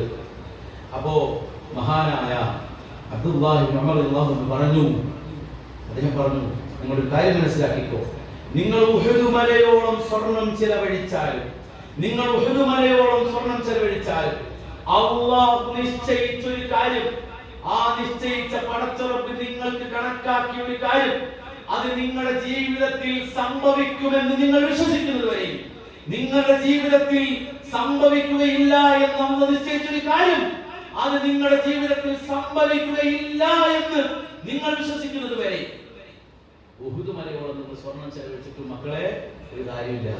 ഖലാസ്. എന്താ മനസ്സിലായത്? പടച്ചോന് നിങ്ങൾ റോട്ടിലോട്ട് ഇറങ്ങിയപ്പോ എന്നും തരങ്ങും ഓട്ടോ പോകുന്ന ആ റോട്ടില് അന്നത്തെ ദിവസം നിങ്ങൾ പോയപ്പോ അന്ന് ഒരൊറ്റ ഓട്ടോയും ഇല്ല, അന്നൊരു ഒറ്റ ഓട്ടോയും ഇല്ല, കാണുന്നില്ല. അപ്പൊ നമ്മളിങ്ങനെ അല്ലെങ്കിൽ അങ്ങനെ ഞാൻ ഇറങ്ങിക്കഴിഞ്ഞാൽ എനിക്ക് എന്തോ ഒരു ഇറങ്ങക്കേടാണ്, ഞാൻ ഇറങ്ങിയ ഒരൊറ്റ ഓട്ടോ ഇവിടെ കാണില്ല. പറയാൻ പാടുണ്ടോ? പറയാൻ പാടില്ല. അത് അല്ലാഹു സുബ്ഹാനഹു വ തആല നിശ്ചയിച്ചിട്ടില്ല. ഞാൻ ഉദാഹരണം പറഞ്ഞതാണ്. അള്ളാഹുവിന്റെ ജീവിതത്തിൽ നിനക്കൊരു കുഞ്ഞിനെ തരണമെന്ന് പടച്ചോ തീരുമാനിച്ചിട്ടുണ്ടോ? ഈ ലോകത്തുള്ള സർവശക്തിയും വന്ന് എതിർത്താലും ആ കുഞ്ഞിനെ തരാതിരിക്കാൻ കഴിയില്ല. അതാണ് ഖദർ. നിനക്ക് അല്ലാഹു തആല തരാതിരിക്കാൻ വിചാരിച്ചിട്ടുണ്ടോ? ഈ ലോകത്തുള്ള സർവ ആശുപത്രിക്കാരും ഇൻഫെർട്ടിലിറ്റി ക്ലിനിക്കുകാരൊക്കെ വന്ന് തമ്പടിച്ച് നമ്മുടെ വീട്ടിൽ താമസിച്ചു. ഞാൻ ശരിയാക്കി തരാം. പല ഹോസ്പിറ്റലുകാരും വന്നിട്ട് ഇങ്ങനെ ഓരോ സിസ്റ്റം പറഞ്ഞു. ലോകത്തുള്ള സർവ മനുഷ്യരും സർവ ഹോസ്പിറ്റലും സർവ ക്ലിനിക്കുകാരും വന്നിട്ട് എന്തൊക്കെ തലകുത്തി മറിഞ്ഞാലും അല്ലാഹു തീരുമാനിച്ചിട്ടില്ലേ, നടക്കുകയില്ല. അതാണ് ഖദർ. ഈ വിശ്വാസം നമുക്കുണ്ടോ? ഉണ്ടെങ്കിൽ നമ്മുടെ നാടുകളിലൊക്കെ വീടുണ്ടാക്കിയിട്ട് കക്കൂസ് പൊളിച്ചു കഴിയുന്ന പരിപാടി ഉണ്ടാവുന്നില്ല. വീടുണ്ടാക്കിയിട്ട് കക്കൂസ് പൊളിച്ചു കഴിയുന്നവർക്ക് എന്തിനാ? ആരൊക്കെയോ എന്ന് പറഞ്ഞു അതിലൂടെ ചില അനർത്ഥങ്ങൾ സംഭവിക്കുന്നുണ്ട്. അങ്ങനെ പല സംഭവങ്ങളും ഉണ്ടായിട്ടുണ്ട്. അടുക്കള തിരിച്ചു വെച്ചവരുണ്ട്, എറായം എടുത്ത് അടുക്കളയിൽ വെച്ചിട്ടുണ്ട്, അടുക്കളയെടുത്ത് എറായത്തിലോട്ട് തിരിച്ചു വെച്ചിട്ടുണ്ട്. എന്താ കാരണം? പല അനർത്ഥങ്ങൾ സംഭവിക്കുമെന്നാണ്. സുബ്ഹാന ജല്ല ജലാൽ. ഈ വിശ്വാസവും പേറിയിട്ടാണോ നമ്മൾ റമദാനിനെ വരവേൽക്കുന്നത്? ഈ വിശ്വാസവും ഉള്ളിൽ കുടിയിരുത്തിയിട്ടാണോ നമ്മൾ നന്മകൾ ചെയ്തു കൂട്ടുന്നത്? സഹോദരങ്ങളെ, പടച്ചോ സ്വീകരിക്കുമോ? ഇല്ല. അതുകൊണ്ട് ആദ്യം വിശ്വാസം ക്ലിയർ ചെയ്യണം. അല്ലാഹു സുബ്ഹാനഹു വ തആല നിശ്ചയിച്ചത് ലാ മാനിഅ ലിമാ അഅതൈത വലാ മുഅ്തിയ ലിമാ മനഅത. പടച്ചോനെ, നീ നൽകിയത് തടയാൻ, നീ തടഞ്ഞത് നൽകാൻ ലോകത്തൊരാൾക്കും കഴിയില്ല. രണ്ടാമതൊരു വിഷയം ഞാൻ സൂചിപ്പിക്കാൻ ആഗ്രഹിക്കുകയാണ് സഹോദരങ്ങളെ. നമ്മുടെ നാവുകൾ നമ്മൾ സൂക്ഷിക്കണം. നോമ്പുമായി ബന്ധപ്പെട്ട് ലോകത്തിന്റെ പ്രവാചകൻ സല്ലല്ലാഹു അലൈഹി വസല്ലം ഏറ്റവും കൂടുതൽ നമ്മോട് പറഞ്ഞ താക്കീതുകളിൽ ഏറ്റവും പ്രധാനപ്പെട്ട ഒരു താക്കീതാണ് സഹോദരങ്ങളെ, നോമ്പ് നഷ്ടപ്പെടുത്തി കളയുന്ന സംസാരങ്ങളും വാക്കുകളും പ്രവൃത്തികളും ജീവിതത്തിൽ ഉണ്ടാകാൻ പാടുള്ളതല്ല. പലരും വിചാരിച്ചിരിക്കുന്നതാ നോമ്പ് എന്ന് പറഞ്ഞാൽ ആമാശയത്തിലുള്ള ചില പ്രവൃത്തികളാണ്. അതായത് ആഹാരം കഴിക്കരുത്, വെള്ളം കുടിക്കരുത്. ഏതുവരെ? സുബൈ ബാങ്ക് കൊടുക്കുന്നതിന് മുമ്പ് തുടങ്ങണം, എന്നിട്ട് മഗ്‌രിബിന്റെ ബാങ്ക് കൊടുക്കുന്നവരെ അത് തുടരണം. ഇതാണ് നോമ്പ് എന്നാണ് പലരും വിചാരിച്ചിട്ടുള്ളത്. അത്തരം ആരെങ്കിലും നോമ്പെടുക്കാൻ വിചാരിച്ചിട്ടുണ്ടെങ്കിൽ ദയവ് ചെയ്തവർ നോമ്പെടുക്കണ്ട. കാരണം എന്താ? അത് മാത്രമാണ് നോമ്പ് എന്ന് ആയിരുന്നുവെങ്കിൽ അല്ലാഹുവിന്റെ റസൂൽ പഠിപ്പിച്ചിരുന്നെങ്കിൽ റസൂലുള്ളാഹി സ്വല്ലല്ലാഹു അലൈഹി വസല്ലം ഇങ്ങനെ പറയേണ്ട ഒരു കാര്യമില്ലായിരുന്നു. എന്താ പ്രവാചകൻ പറഞ്ഞത്? റുബ്ബ സ്വാഇമിൻ, എത്രയോ നോമ്പുകാരുണ്ട്, അവരുടെ നോമ്പുകൾ കൊണ്ട് അവരുടെ ആഹാരത്തിന്റെ സമയം നഷ്ടപ്പെട്ടു, അവർക്ക് കുറെ വിശപ്പ് സഹിക്കേണ്ടി വന്നു, കുറെ ദാഹം സഹിക്കേണ്ടി വന്നു എന്നതല്ലാതെ ആ നോമ്പുകൾ കൊണ്ടൊരു പ്രയോജനവുമില്ലെന്ന് റസൂലുള്ളാഹി സ്വല്ലല്ലാഹു അലൈഹി വസല്ലം പറഞ്ഞത്. സഹോദരങ്ങളെ, നമ്മൾ ഈ സന്ദർഭത്തിൽ ഓർക്കണം. മല്ലം യദ ഖൗല അസ്സൂരി വൽ അമല ബിഹി വൽ ജഹ്ല, ആരെങ്കിലും അല്ലാഹുവിന്റെ റസൂൽ സ്വല്ലല്ലാഹു അലൈഹി വസല്ലം അർത്ഥശൂന്യമായ വാക്കുകൾ പറയുന്നതിൽ നിന്ന് ഒഴിവാകുന്നില്ല എങ്കിൽ, അതുപോലെ ജഹല്, അജ്ഞതകൾ, അവിവേകങ്ങൾ പ്രവർത്തിക്കുന്നതിൽ നിന്ന് ഒഴിവാകുന്നില്ല എങ്കിൽ, സഹോദരങ്ങളെ, ഫലൈസ ലില്ലാഹി ഹാജതൻ അൻ യദഅ തആമഹു വശറാബഹു, അവന്റെ അന്നപാനീയങ്ങൾ ഒഴിവാക്കുന്നതിന് പടച്ചറപ്പിന് യാതൊരു തരത്തിലുള്ള ആവശ്യവുമില്ല എന്നാണ്. അന്നപാനീയങ്ങൾ ഒഴിവാക്കേണ്ട ഒരാവശ്യവും പടച്ചറപ്പിനില്ല. വാക്കുകൾ കൊണ്ട് സംസാരം ശരിയാക്കിയില്ലെങ്കിൽ, പെരുമാറ്റങ്ങൾ ശരിയാക്കിയില്ല എങ്കിൽ, നോമ്പും പിടിച്ചുകൊണ്ട് ദേഷ്യപ്പെട്ട്, അതുപോലെ വാക്കുകളിൽ നിന്ന് വേണ്ടാത്തതൊക്കെ പുറത്തേക്ക് വന്ന് അവസാനം നോമ്പിന്റെ എല്ലാ ചൈതന്യത്തെയും നഷ്ടപ്പെടുത്തി കളയുന്ന കേവലം ഒരു ചടങ്ങാക്കി നോമ്പിനെ അതപ്പതിപ്പിക്കരുത്. എന്താ നോമ്പെന്ന് പറഞ്ഞാൽ, രാവിലെ 8 മണിക്ക് കഴിക്കേണ്ടുന്ന ബ്രേക്ക്ഫാസ്റ്റ് അത് നേരെ ഫജറിന് മുമ്പ് കഴിക്കുക, ഉച്ചയ്ക്കും വൈകുന്നേരം കഴിക്കേണ്ടത് മഗ്‌രിബിന് ശേഷം കഴിക്കുക. ഇതാണ് നോമ്പ്. ഇതാണ് നോമ്പ്. ഇതിനെ നോമ്പ് എന്ന് പറയാറില്ല. അതിന് വേറെ വല്ല പേരിലും പിന്നീട് നമുക്ക് വിശേഷിപ്പിക്കാം. അതുകൊണ്ടാണ് മഹാനായ ഉമർ ഇബ്നു ഖത്താബ് റളിയല്ലാഹു അൻഹു പറഞ്ഞത്, മിനൽ തുആമി ഐ ലൈസ സിയാം, നോമ്പെന്ന് പറഞ്ഞാൽ വെറും ഭക്ഷണവും പാനീയവും ഒഴിവാക്കുന്നത് മാത്രമല്ല, അത് കള്ളം പറയുന്നതിൽ നിന്നും, അസത്യത്തിൽ നിന്നും, അതുപോലെ അനാവശ്യമായ സത്യം ചെയ്യുന്നതിൽ നിന്നും ഒക്കെ വിട്ടുനിൽക്കലും കൂടിയാകുമ്പോഴാണ് നോമ്പ് നോമ്പാവുക. അള്ളാഹുവാണ് പടച്ചോനാണ് ഇങ്ങനെ പറഞ്ഞുകൊണ്ടിരിക്കുക. അതൊരിക്കലും നോമ്പല്ല സഹോദരങ്ങളെ. അതുപോലെ കളവും പരദൂഷണവും ജീവിതത്തിൽ ഉണ്ടാകാൻ പാടുള്ളതല്ല. ജാബിർ ബിൻ അബ്ദില്ലാ എന്ന സഹാബി പറയുകയാണ്, ഇദാ സുംത ഫലസും സംബക വസൽക ബിലിസാനിക അനിൽ കദിബ്, നീ നോമ്പെടുത്താൽ നിന്റെ നാവിന് നോമ്പായിരിക്കണം, നിന്റെ കാതിന് നോമ്പായിരിക്കണം, നിന്റെ കണ്ണിന് നോമ്പായിരിക്കണം. ഏത് കാര്യത്തിൽ നിന്ന്? കള്ളം പറയുന്നതിൽ നിന്ന്, കുറ്റകൃത്യങ്ങൾ പ്രവർത്തിക്കുന്നതിൽ നിന്ന്, എല്ലാത്തിൽ നിന്നും നിന്റെ കണ്ണിനും കാതിനും നാവിനും ഒക്കെ നോമ്പായിരിക്കണം. ആമാശയത്തിന് മാത്രമല്ല എന്നർത്ഥം. നിന്റെ വീട്ടിൽ വേലക്കാരുണ്ടെങ്കിൽ, ജീവനക്കാരുണ്ടെങ്കിൽ, നിന്റെ കടയിലോ ഷോപ്പിലോ സ്ഥാപനത്തിലോ ജീവനക്കാരും വേലക്കാരും സ്റ്റാഫുകളും ഉണ്ടെങ്കിൽ അവരോട് വളരെ മാന്യമായി പെരുമാറണം. അവരെ ഉപദ്രവിക്കരുത്. നിനക്ക് നോമ്പാണ് എന്ന ബോധം എപ്പോഴും നിന്റെ മേലുണ്ടാകണം. ഒരു ഗൗരവം നീ കാണിക്കണം. നിന്റെ നോമ്പുള്ള നാളും നോമ്പില്ലാത്ത നാളും ഒരേപോലെയാകരുത്. അവനെ കണ്ടാൽ അറിയാം അവൻ നോമ്പുണ്ട്. ഏത് കുഴഞ്ഞു വീണ് കിടക്കുന്നത് കൊണ്ടല്ല, അവന്റെ സംസാരത്തിലെ മിതത്വം, അവന്റെ പെരുമാറ്റത്തിലെ ആകർഷണീയത, അതൊക്കെ കൊണ്ട് മനസ്സിലാക്കാൻ സാധിക്കും അവൻ നോമ്പാണ്. ആ രൂപത്തിലായിരിക്കണമെന്നതാണ് നമ്മുടെ മുൻഗാമികൾ നോമ്പിനെ കുറിച്ച് പറഞ്ഞു തന്നിട്ടുള്ളത്. സഹോദരങ്ങളെ, അത് നമ്മൾ പ്രത്യേകം ശ്രദ്ധിക്കേണ്ടതാണ്. അതുപോലെ തന്നെ നേരത്തെ വിശ്വാസത്തിന്റെ കാര്യം പറഞ്ഞപ്പോൾ ആ കൂട്ടത്തിൽ എടുത്തു പറയേണ്ട മറ്റൊരു കാര്യം ഉണ്ടായിരുന്നു. പലരും പള്ളിയിലൊക്കെ നോമ്പുറക്കാനും നോമ്പെടുക്കാനും ഒക്കെ വരുമ്പോൾ കയ്യിൽ വലിയ ചരട് കെട്ടുമൊക്കെ ആയിട്ടാണ് വരുന്നത്.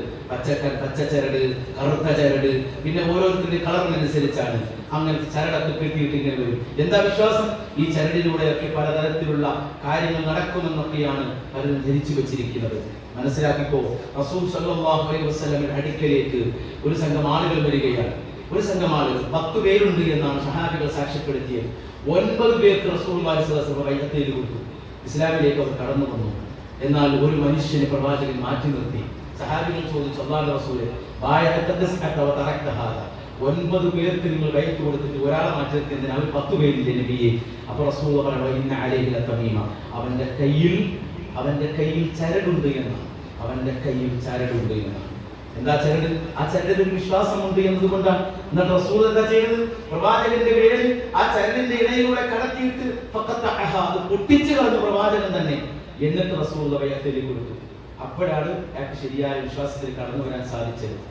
മനസ്സിലാക്കണം സഹോദരങ്ങൾ, ഇതൊക്കെയും നമ്മുടെ അമലുകളെ നഷ്ടപ്പെടുത്തും. ഇതൊക്കെ ചെയ്തിട്ടാണ് നോമ്പെടുക്കാൻ നിൽക്കുന്നതെങ്കിൽ ആദ്യം ഇതൊക്കെ നമ്മൾ പരിശോധിക്കുക, ജീവിതത്തിൽ പുനർവിചിന്തനം നടത്തുക എന്നത് ഈ സന്ദർഭത്തിൽ ഓർമ്മിപ്പിക്കുകയാണ്. അതോടൊപ്പം തന്നെ നോമ്പ് സ്വീകരിക്കാതിരിക്കാൻ തടസ്സമായ വളരെ പ്രധാനപ്പെട്ട മറ്റൊരു കാര്യം കൂടി പറഞ്ഞ് ഞാൻ അവസാനിപ്പിക്കാം. അത് മറ്റൊന്നുമല്ല സഹോദരങ്ങളെ, ബന്ധങ്ങൾ നശിപ്പിച്ച് തകർത്തു മുറിച്ചു കൊണ്ടിട്ടാണ് റമദാനിലേക്ക് പ്രവേശിക്കുന്നതെങ്കിൽ നമുക്ക് വെറുതെ ആ റമദാനിൽ കയറിയിട്ട് കുറെ പട്ടിണി കിടക്കാമെന്നല്ലാതെ അതുകൊണ്ട് പ്രയോജനവുമില്ല. റസൂലുള്ളാഹി സ്വല്ലല്ലാഹു അലൈഹി വസല്ലം പറഞ്ഞത് ശഅബാൻ മാസത്തെ കുറിച്ച് റസൂൽ പറഞ്ഞതാ, വർഷത്തിൽ ശഅബാൻ മാസത്തിൽ പടച്ചറബ് നമ്മുടെ അമലുകൾ ഉയർത്തുന്ന മാസമാണ് എന്ന്. ഈ മാസത്തിൽ അല്ലാഹു സുബ്ഹാനഹു വ തആല കർമ്മങ്ങളെ ഉയർത്തും. ചില ആൾക്കാരുടെ കർമ്മങ്ങൾ ഒഴിച്ച്. പ്രവാചകൻ പറഞ്ഞു, തന്റെയും തന്റെ സഹോദരന്റെയും ഇടയിൽ ഏതെങ്കിലും നിലയ്ക്കുള്ള വിദ്വേഷങ്ങൾ വെച്ച് പുലർത്തി മിണ്ടാതെ ആ രൂപത്തിൽ പണങ്ങി നടക്കുകയാണെങ്കിൽ അവരുടെ കർമ്മങ്ങൾ അവർ സ്വീകരിക്കില്ല എന്ന് കർശനമായി പറഞ്ഞിട്ടുണ്ട്. അതുപോലെ തന്നെ മഹാനായ ജാബിർ ഇബ്നു അബ്ദുല്ലാഹ് എന്ന സഹാബിയോട് അദ്ദേഹത്തിന്റെ കാലഘട്ടത്തിലുള്ളവർ ചോദിക്കുകയാണ്, കൈഫ കുന്തും തസ്തഖ്ബിലൂന റമദാന, നിങ്ങൾ എങ്ങനെയാണ് റമദാനിനെ വരവേറ്റിരുന്നത്? സഹാബികളുടെ കാലഘട്ടത്തിൽ റമദാനിനെ എങ്ങനെയാണ് വരവേറ്റിരുന്നതെന്നാണ് ചോദിക്കുന്നത്. സഹാബികൾക്ക് ശേഷമുള്ളവർ ചോദിക്കുകയാണ്. സഹാബിയായ ജാബിർ ഇബ്നു അബ്ദുല്ലാഹ് റളിയല്ലാഹു അൻഹു പറയുകയാണ്, ഞങ്ങൾ റമദാനിനെ വരവേറ്റിരുന്നത്, ഞങ്ങൾക്ക് ആർക്കും യഥാർത്ഥത്തിൽ റമദാനിനെ സ്വീകരിക്കാൻ ധൈര്യമില്ലായിരുന്നു എന്നാണ്. റമദാനിനെ സ്വീകരിക്കാൻ ഞങ്ങൾക്ക് ധൈര്യമില്ലായിരുന്നു. എങ്ങനെ ഞങ്ങളുടെ സഹോദരനെ കുറിച്ച് ഞങ്ങളുടെ മനസ്സിൽ ഒരു വിദ്വേഷം വെച്ച് പുലർത്തിക്കൊണ്ട് റമദാനിനെ സ്വീകരിക്കാൻ ഞങ്ങൾക്കാർക്കും ധൈര്യമില്ലായിരുന്നു എന്ന് ആരെ പറയുന്നത്? ആരെ പറയുന്നത്? അല്ലാഹുവിന്റെ റസൂൽ യുദ്ധത്തിന് പോകാൻ പറയുമ്പോൾ സ്വന്തം വീടും നാടും സ്വന്തം കുടുംബവും ഭാര്യയും മക്കളും മാതാപിതാക്കളെയും ഒക്കെ ഉപേക്ഷിച്ച് യുദ്ധക്കളത്തിൽ അടർക്കളത്തിൽ പോരാടി മരിക്കാൻ യാതൊരു തരത്തിലും ധൈര്യക്കുറവ് കാണിക്കാതിരുന്ന ആളുകൾ, അവർക്ക് അന്നേരം ആ ഒരു വിഷയത്തിലൊന്നും ഒരു ധൈര്യക്കുറവില്ല. പക്ഷെ ധൈര്യക്കുറവ് ഏതിലാ? റമദാനിനെ സ്വീകരിക്കാൻ ധൈര്യക്കുറവാണ്. എന്തേ കാരണം? ധൈര്യമില്ല.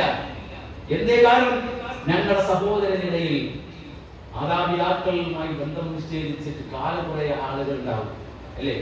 സഹോദരങ്ങൾ തമ്മിൽ അകന്നു നിന്ന് അങ്ങനെ ദിവസങ്ങളും മാസങ്ങളും വർഷങ്ങളും കഴിഞ്ഞു പോയ ആളുകൾ ഉണ്ടാവും. ഞാൻ മരിച്ചാലിന്റെ മുഖത്ത് നോക്കാൻ അനുവദിക്കരുത് എന്നൊക്കെ പറഞ്ഞിട്ടൊക്കെ മരിച്ചുപോയ ആൾക്കാരുടെ അല്ലാഹു പുറത്തു കൊടുക്കുമാറാകട്ടെ. സഹോദരങ്ങളെ, വെറുതെയാണ് നമ്മുടെ അമലുകളൊക്കെ. ഒക്കെ ഇവിടെ ഹോൾഡ് ചെയ്യാൻ കുറച്ചു. ഇവിടെ നമുക്ക് ആകാശത്തേക്ക് ഉയർത്തുകയില്ല. അള്ളാഹുവിന്റെ ഇൽദീൻ എന്ന രേഖയിൽ അത് പെടുകയില്ല. അത് പെടണമെങ്കിൽ റസൂലുള്ളാഹി പറഞ്ഞതുപോലെ ഹത്താ തസ്തരിഹ, പരസ്പരം രഞ്ജിപ്പാകുന്നത് വരെ. റസൂലുള്ളാഹി പറഞ്ഞത്, നിങ്ങൾ സലാം കൊണ്ട് തുടങ്ങൂ. ഒരു വാക്കാണ് അസ്സലാമു അലൈക്കും, അവൻ സലാം അടക്കുകയില്ല, അതൊക്കെ വേറെ വിഷയം. ഒരു സലാം കൊണ്ട് നിങ്ങളുടെ ഭാഗം നിങ്ങൾ ക്ലിയർ ആക്കൂ, നിങ്ങളുടെ ഭാഗം നിങ്ങൾ കറക്റ്റ് ചെയ്യൂ. എങ്കിൽ നിങ്ങൾക്ക് പടച്ചുറപ്പിനോട് പറയാം, റബ്ബേ എന്റെ ഭാഗത്ത് ഞാൻ നിലപാടുകൾ നന്നാക്കാൻ നോക്കി എന്ന് പറയാം നമുക്ക്. ഇല്ലെങ്കിൽ സഹോദരങ്ങളെ, ഇത് പ്രശ്നമാണ്.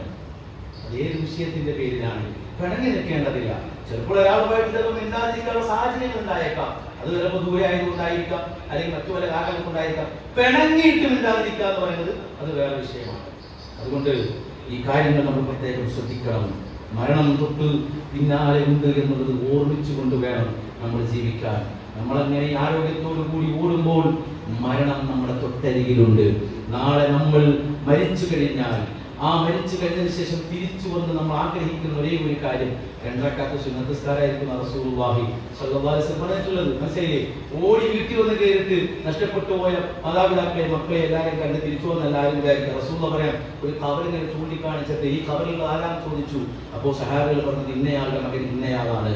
അല്ലാഹു റസൂൽ പറഞ്ഞത്, ഈ മനുഷ്യനുണ്ടല്ലോ, ഈ ഖബറിൽ കിടക്കുന്ന വ്യക്തി, അയാൾ ഇപ്പോൾ ആഗ്രഹിക്കുന്നത് ഇന്ന സാഹിബ ഹാദൽ ഖബർ, ഈ ഖബറിൽ കിടക്കുന്ന വ്യക്തി അയാൾ ഇപ്പോൾ ആഗ്രഹിക്കുന്നത് നിങ്ങൾ നിസ്സാരമെന്ന് കരുതുന്ന 2 റക്അത്ത് നമസ്കാരമുണ്ടല്ലോ, ഈ ദുനിയാവ് അവസാനിക്കുന്ന കാലത്തോളം അയാൾക്ക് പടച്ചോൻ ആയുസ് നീട്ടി കൊടുക്കാന്ന് പറഞ്ഞാൽ അയാൾക്ക് വേണ്ട, 2 റക്അത്ത് നിസ്കരിച്ചാൽ മതി എന്നൊരവസ്ഥയിലേക്കാണ് അയാൾ എത്തിയിരിക്കുന്നത് റസൂലുള്ളാഹി സ്വല്ലല്ലാഹു അലൈഹി വസല്ലം പറഞ്ഞത്. അതാണ് സഹോദരങ്ങളെ പരലോകം. ആ ലോകത്തേക്ക് നമ്മൾ എന്തെങ്കിലുമൊക്കെ ഒരുക്കിക്കൊണ്ടു പോകണ്ടേ? അതിന് പറ്റിയ മാസമാണ് റമദാൻ. പാവങ്ങളെ സഹായിച്ച് സഹകരിച്ച് ജനങ്ങൾക്കൊക്കെ ആവശ്യമായ സഹകരണങ്ങളൊക്കെ കൊടുത്തുകൊണ്ട് നമ്മൾ മുന്നോട്ട് പോകണം. നമ്മുടെ ചത്രാകുളം എന്ന് പറയുന്ന പ്രദേശത്ത് ഇസ്ലാമിക് ഓർഗനൈസേഷന്റെ ഒരു യൂണിറ്റ് ഉണ്ട്. പക്ഷെ അത് പലപ്പോഴും നമ്മൾ അത് ആക്റ്റീവാക്കി കൊണ്ടു നടക്കുന്നില്ല. അതൊക്കെ മാറി ഇവിടെ ദഅവത്തുകൾ നടക്കണം, ഇവിടെ പ്രബോധനങ്ങൾ നടക്കണം, ക്ലാസുകൾ നടക്കണം, ഖുർആൻ ക്ലാസുകൾ നടക്കണം. അങ്ങനെ ഈ പ്രദേശത്തെ ആകെ മാറ്റിമറിച്ചുകൊണ്ട് എല്ലാവരും തൗഹീദിലേക്ക് തിരിച്ചു വരുന്ന, അല്ലെങ്കിൽ തൗഹീദ് സ്വീകരിക്കുന്ന, തൗഹീദ് ഉൾക്കൊണ്ടുകൊണ്ട് ജീവിച്ചു മരിക്കുന്ന ഒരു സാഹചര്യത്തെ നമ്മൾ ക്രിയേറ്റ് ചെയ്യണം. ഇപ്പോൾ ഒരു പ്രോഗ്രാം നടന്നു, ഇനി അടുത്ത കൊല്ലം നോക്കാമെന്നല്ല, ഇനി ഇൻഷാ അല്ലാഹ് ഇതിന്റെ തുടർച്ചയായ പ്രവർത്തനങ്ങൾ ഉണ്ടാകണം. അതുപോലെ പാവങ്ങളെ സഹായിക്കണം. അല്ലാഹു റസൂൽ സ്വല്ലല്ലാഹു അലൈഹി വസല്ലം അവിടുന്ന് പറഞ്ഞല്ലോ, മൻ ഫത്തറ സായിമ, ഒരു നോമ്പുകാരനെ ആരെങ്കിലും നോമ്പ് തുറപ്പിച്ചാൽ അല്ലാഹു സുബ്ഹാനഹു വ തആല നോമ്പുകാരന്റെ പ്രതിഫലം അയാൾക്ക് ഒട്ടും ചോരാത്ത വിധത്തിൽ നോമ്പ് തുറപ്പിച്ചവന് നൽകുമെന്നതാണ്. മഹാനായ അനസ് ബിൻ മാലിക് റഹ്മത്തുള്ളാഹി റളിയല്ലാഹു അൻഹുവിനെ കുറിച്ചുള്ള ചരിത്രം കേൾക്കാം. അദ്ദേഹം നോമ്പ് തുറക്കുന്നത് പാവങ്ങൾക്കിടയിൽ നിന്നാണ് അദ്ദേഹം നോമ്പ് തുറന്നിരുന്നത് എന്നാണ്. മുൻഗാമികളൊക്കെ ആഹാരം തയ്യാറാക്കി പള്ളിയിലേക്ക് കൊണ്ടുവരും. ഇപ്പോൾ ഒന്നും വേണ്ട, പള്ളിയിൽ തന്നെ ചെയ്യുന്നുണ്ട്. അപ്പോൾ നോമ്പ് തുറക്കാനുള്ള സംവിധാനങ്ങൾ നമ്മൾ ഒരുക്കിയാൽ മതി, അതിനുള്ള ഫണ്ടുകൾ നമ്മൾ കൊടുത്താൽ മതി. അപ്പോൾ ഏതായാലും സഹോദരങ്ങളെ, ആ കാര്യത്തിലൊക്കെ നമ്മൾ പ്രത്യേകം ശ്രദ്ധയുണ്ടാകണം. മദീനത്തെ പള്ളിയിൽ ഒരു മാസം ഇരിക്കുന്നതിനേക്കാളും ഞാൻ ഏറ്റവും ആഗ്രഹിക്കുന്നത് എന്റെ ഒരു സഹോദരന്റെ ഒരു ആ പ്രശ്നത്തിന്റെ പരിഹാരത്തിന് വേണ്ടി അദ്ദേഹത്തോടൊപ്പം ഇറങ്ങിത്തിരിക്കുന്നതാണ് ഞാൻ നല്ലതായി കാണുന്നതെന്ന് റസൂലുള്ളാഹി സ്വല്ലല്ലാഹു അലൈഹി വസല്ലം. മദീനത്ത് ഒരു മാസം ഇരിക്കുന്നതിനേക്കാളും റസൂലുള്ളാഹി സ്വല്ലല്ലാഹു അലൈഹി വസല്ലം പറഞ്ഞത്. അതുകൊണ്ട് ഈ കാര്യങ്ങളൊന്നും നിസ്സാരമായി കാണരുത്. നോമ്പ് നഷ്ടപ്പെടുത്തുന്ന, കർമ്മങ്ങളെ നഷ്ടപ്പെടുത്തി കളയുന്ന ഈ കാര്യങ്ങളിൽ നിന്നും സമ്പൂർണ്ണമായി വിട്ടുനിന്നുകൊണ്ട് തൗഹീദ് പരിപൂർണമായി സ്വീകരിച്ച് ശിർക്ക് എന്ന് പറയുന്ന മഹാപാതകത്തെ ജീവിതത്തിന്റെ പരിസരങ്ങളിൽ നിന്നും അകറ്റി ഏറ്റവും ശുദ്ധമായ രൂപത്തിൽ കലിമത്ത് തൗഹീദ് ഉച്ചരിച്ച് അതനുസരിച്ച് ജീവിക്കാൻ നാം എല്ലാവരും ഉത്സാഹം കാണിക്കണം. അല്ലാഹു നമ്മെ തുണയ്ക്കുമാറാകട്ടെ. ഇവിടെ ഈ ചെറിയ സൗകര്യം അൽഹംദുലില്ലാ, ചെറുത് എന്ന് പറയുന്നത് ഒരു സാധാരണഗതിയിലുള്ള സംസാരം പോലെ പറഞ്ഞതാണ്. സൗകര്യം വലുതാണ് അൽഹംദുലില്ലാ. എങ്കിലും ഇത്രയും ആളുകൾ ഇതിൽ പങ്കെടുത്തു. ഒരാലകാരികമായ പ്രയോഗം പറഞ്ഞത് മാത്രമേ ഉള്ളൂ. എന്നാൽ ആളുകളൊക്കെ നല്ലതുപോലെ മാഷാ അല്ലാഹ് ഇത് കേട്ടു എന്ന് മനസ്സിലാക്കുന്നത്. ഇനിയും ഇൻഷാ അല്ലാഹ് ഇതുപോലെയുള്ള സൗകര്യങ്ങളൊക്കെ നമ്മൾ ജനങ്ങൾക്ക് വേണ്ടി തുറന്നു കൊടുക്കണം. ഈ സൗകര്യം തുറന്നു തന്നത് ബഹുമാനിയായ എന്റെയും കൂടി സാറായ ഹാഷിം സാറാണ്. എന്നെ പഠിപ്പിച്ച എൻ്റെ ഗുരുനാഥനും കൂടിയാണ്. അദ്ദേഹത്തിനും ഈ പരിപാടി ഇവിടെ സംഘടിപ്പിക്കാൻ വേണ്ടി ഇതിന്റെ പിന്നിൽ പ്രവർത്തിച്ച എല്ലാ ആളുകൾക്കും അല്ലാഹു സുബ്ഹാനഹു വ തആല എല്ലാവിധ ഖൈറും ബറക്കത്തും നൽകുമാറാകട്ടെ. ഏറ്റവും നല്ല കൃത്യമായ ഒരു റമദാൻ, ആ റമദാനിലേക്ക് പ്രവേശിക്കാനും നന്മകൾ ആവോളം ആസ്വദിച്ചുകൊണ്ട് ചെയ്യാനും പടച്ച റബ്ബ് നമ്മെ തുണയ്ക്കുകയും ചെയ്യുമാറാകട്ടെ. നമ്മുടെ കൂട്ടത്തിൽ നമ്മുടെ പലരുടെയും മാതാപിതാക്കളിൽ രണ്ടുപേരോ അല്ലെങ്കിൽ ഒരാളെങ്കിലുമോ ഒക്കെയും അല്ലാഹു ഒരു ഉത്തരം നൽകി ഖബറിലേക്ക് പോയവരാണ്, പരലോകയാത്ര തിരിച്ചവരാണ്. അല്ലാഹു അവരുടെ പരലോക ജീവിതം അല്ലാഹു എളുപ്പമാക്കി കൊടുക്കുമാറാകട്ടെ, ഖൈറാക്കി കൊടുക്കുമാറാകട്ടെ. അല്ലാഹു അവരുടെ നന്മകൾ സ്വീകരിക്കുമാറാകട്ടെ. അവരുടെ ഖബറിൽ അല്ലാഹു വെളിച്ചം വിതറുമാറാകട്ടെ. ലോകത്തിന്റെ പ്രവാചകൻ സ്വല്ലല്ലാഹു അലൈഹി വസല്ലമയുടെ കൂടെ നാളെ പരലോകത്ത് ജന്നാത്തുൽ ഫിർദൗസിൽ ഒരുമിച്ച് ചേരാനുള്ള തൗഫീഖ് അവർക്കും നമുക്കും എല്ലാം നൽകി അല്ലാഹു അനുഗ്രഹിക്കുമാറാകട്ടെ. അല്ലാഹുവേ, ഞങ്ങൾക്ക് നീ തൗഹീദ് അടിയുറച്ച് ജീവിക്കാൻ തൗഫീഖ് തരണം റഹ്മാനെ. ഞങ്ങളുടെ സഹോദരങ്ങളായ ഫിലസ്തീനികൾ അല്ലാഹുവേ, അവർക്ക് നീ എല്ലാവിധ ഖൈറും ബറക്കത്തും കൊടുക്കണം റഹ്മാനെ. അവർക്ക് നഷ്ടപ്പെട്ടു പോയ എല്ലാ സൗഭാഗ്യങ്ങളും ഇരട്ടിയായി രണ്ട് ലോകത്തും നൽകണം റഹ്മാനെ. അവരിൽ നിന്നും വിട പറഞ്ഞവർക്ക് രക്തസാക്ഷിത്വം നൽകണം റഹ്മാനെ. അവരിലെ വിധവകൾക്കും അവരിൽ നിരാലംബരായ മാതാപിതാക്കൾക്കും അനാഥരായ മക്കൾക്കും എല്ലാവർക്കും റഹ്മാനായ റബ്ബേ എല്ലാവിധ സൗഭാഗ്യങ്ങളും നൽകണം റഹ്മാനെ. നഷ്ടപ്പെട്ടതിൻ്റെ ഇരട്ടി സൗഭാഗ്യങ്ങൾ നൽകണം റഹ്മാനെ. അല്ലാഹുവേ, ഇസ്രായേൽ എന്ന സയനിസ്റ്റ് രാഷ്ട്രത്തിന്റെ എല്ലാ ക്രൂരതകളിൽ നിന്നും അവരെ നീ രക്ഷപ്പെടുത്തി റഹ്മാനെ. അവരുടെ ആയുധങ്ങളും അവരുടെ സാങ്കേതിക വിദ്യകളും അവരുടെ സംവിധാനങ്ങളും അല്ലാഹുവേ എല്ലാത്തിനും പടച്ചുറപ്പെ നീ ആ ആയുധങ്ങളെയും സംവിധാനങ്ങളെയും എല്ലാം തന്നെ തകർക്കുകയും അല്ലാഹുവിന്റെ അഹങ്കാരത്തെ മുച്ചുകൂടെ നീ ഇല്ലാതാക്കുകയും ചെയ്യണം റഹ്മാനെ. اللهم اغفر للمؤمنين والمؤمنات والمسلمين والمسلمات الأحياء منهم والأموات. اللهم اعز الإسلام والمسلمين وأذل الشرك والمشركين. ربنا آتنا في الدنيا حسنة وفي الآخرة حسنة وقنا عذاب النار. وصلى الله على نبينا محمد وعلى آله وصحابته وسلم تسليما كثيرا. السلام عليكم ورحمة الله وبركاته.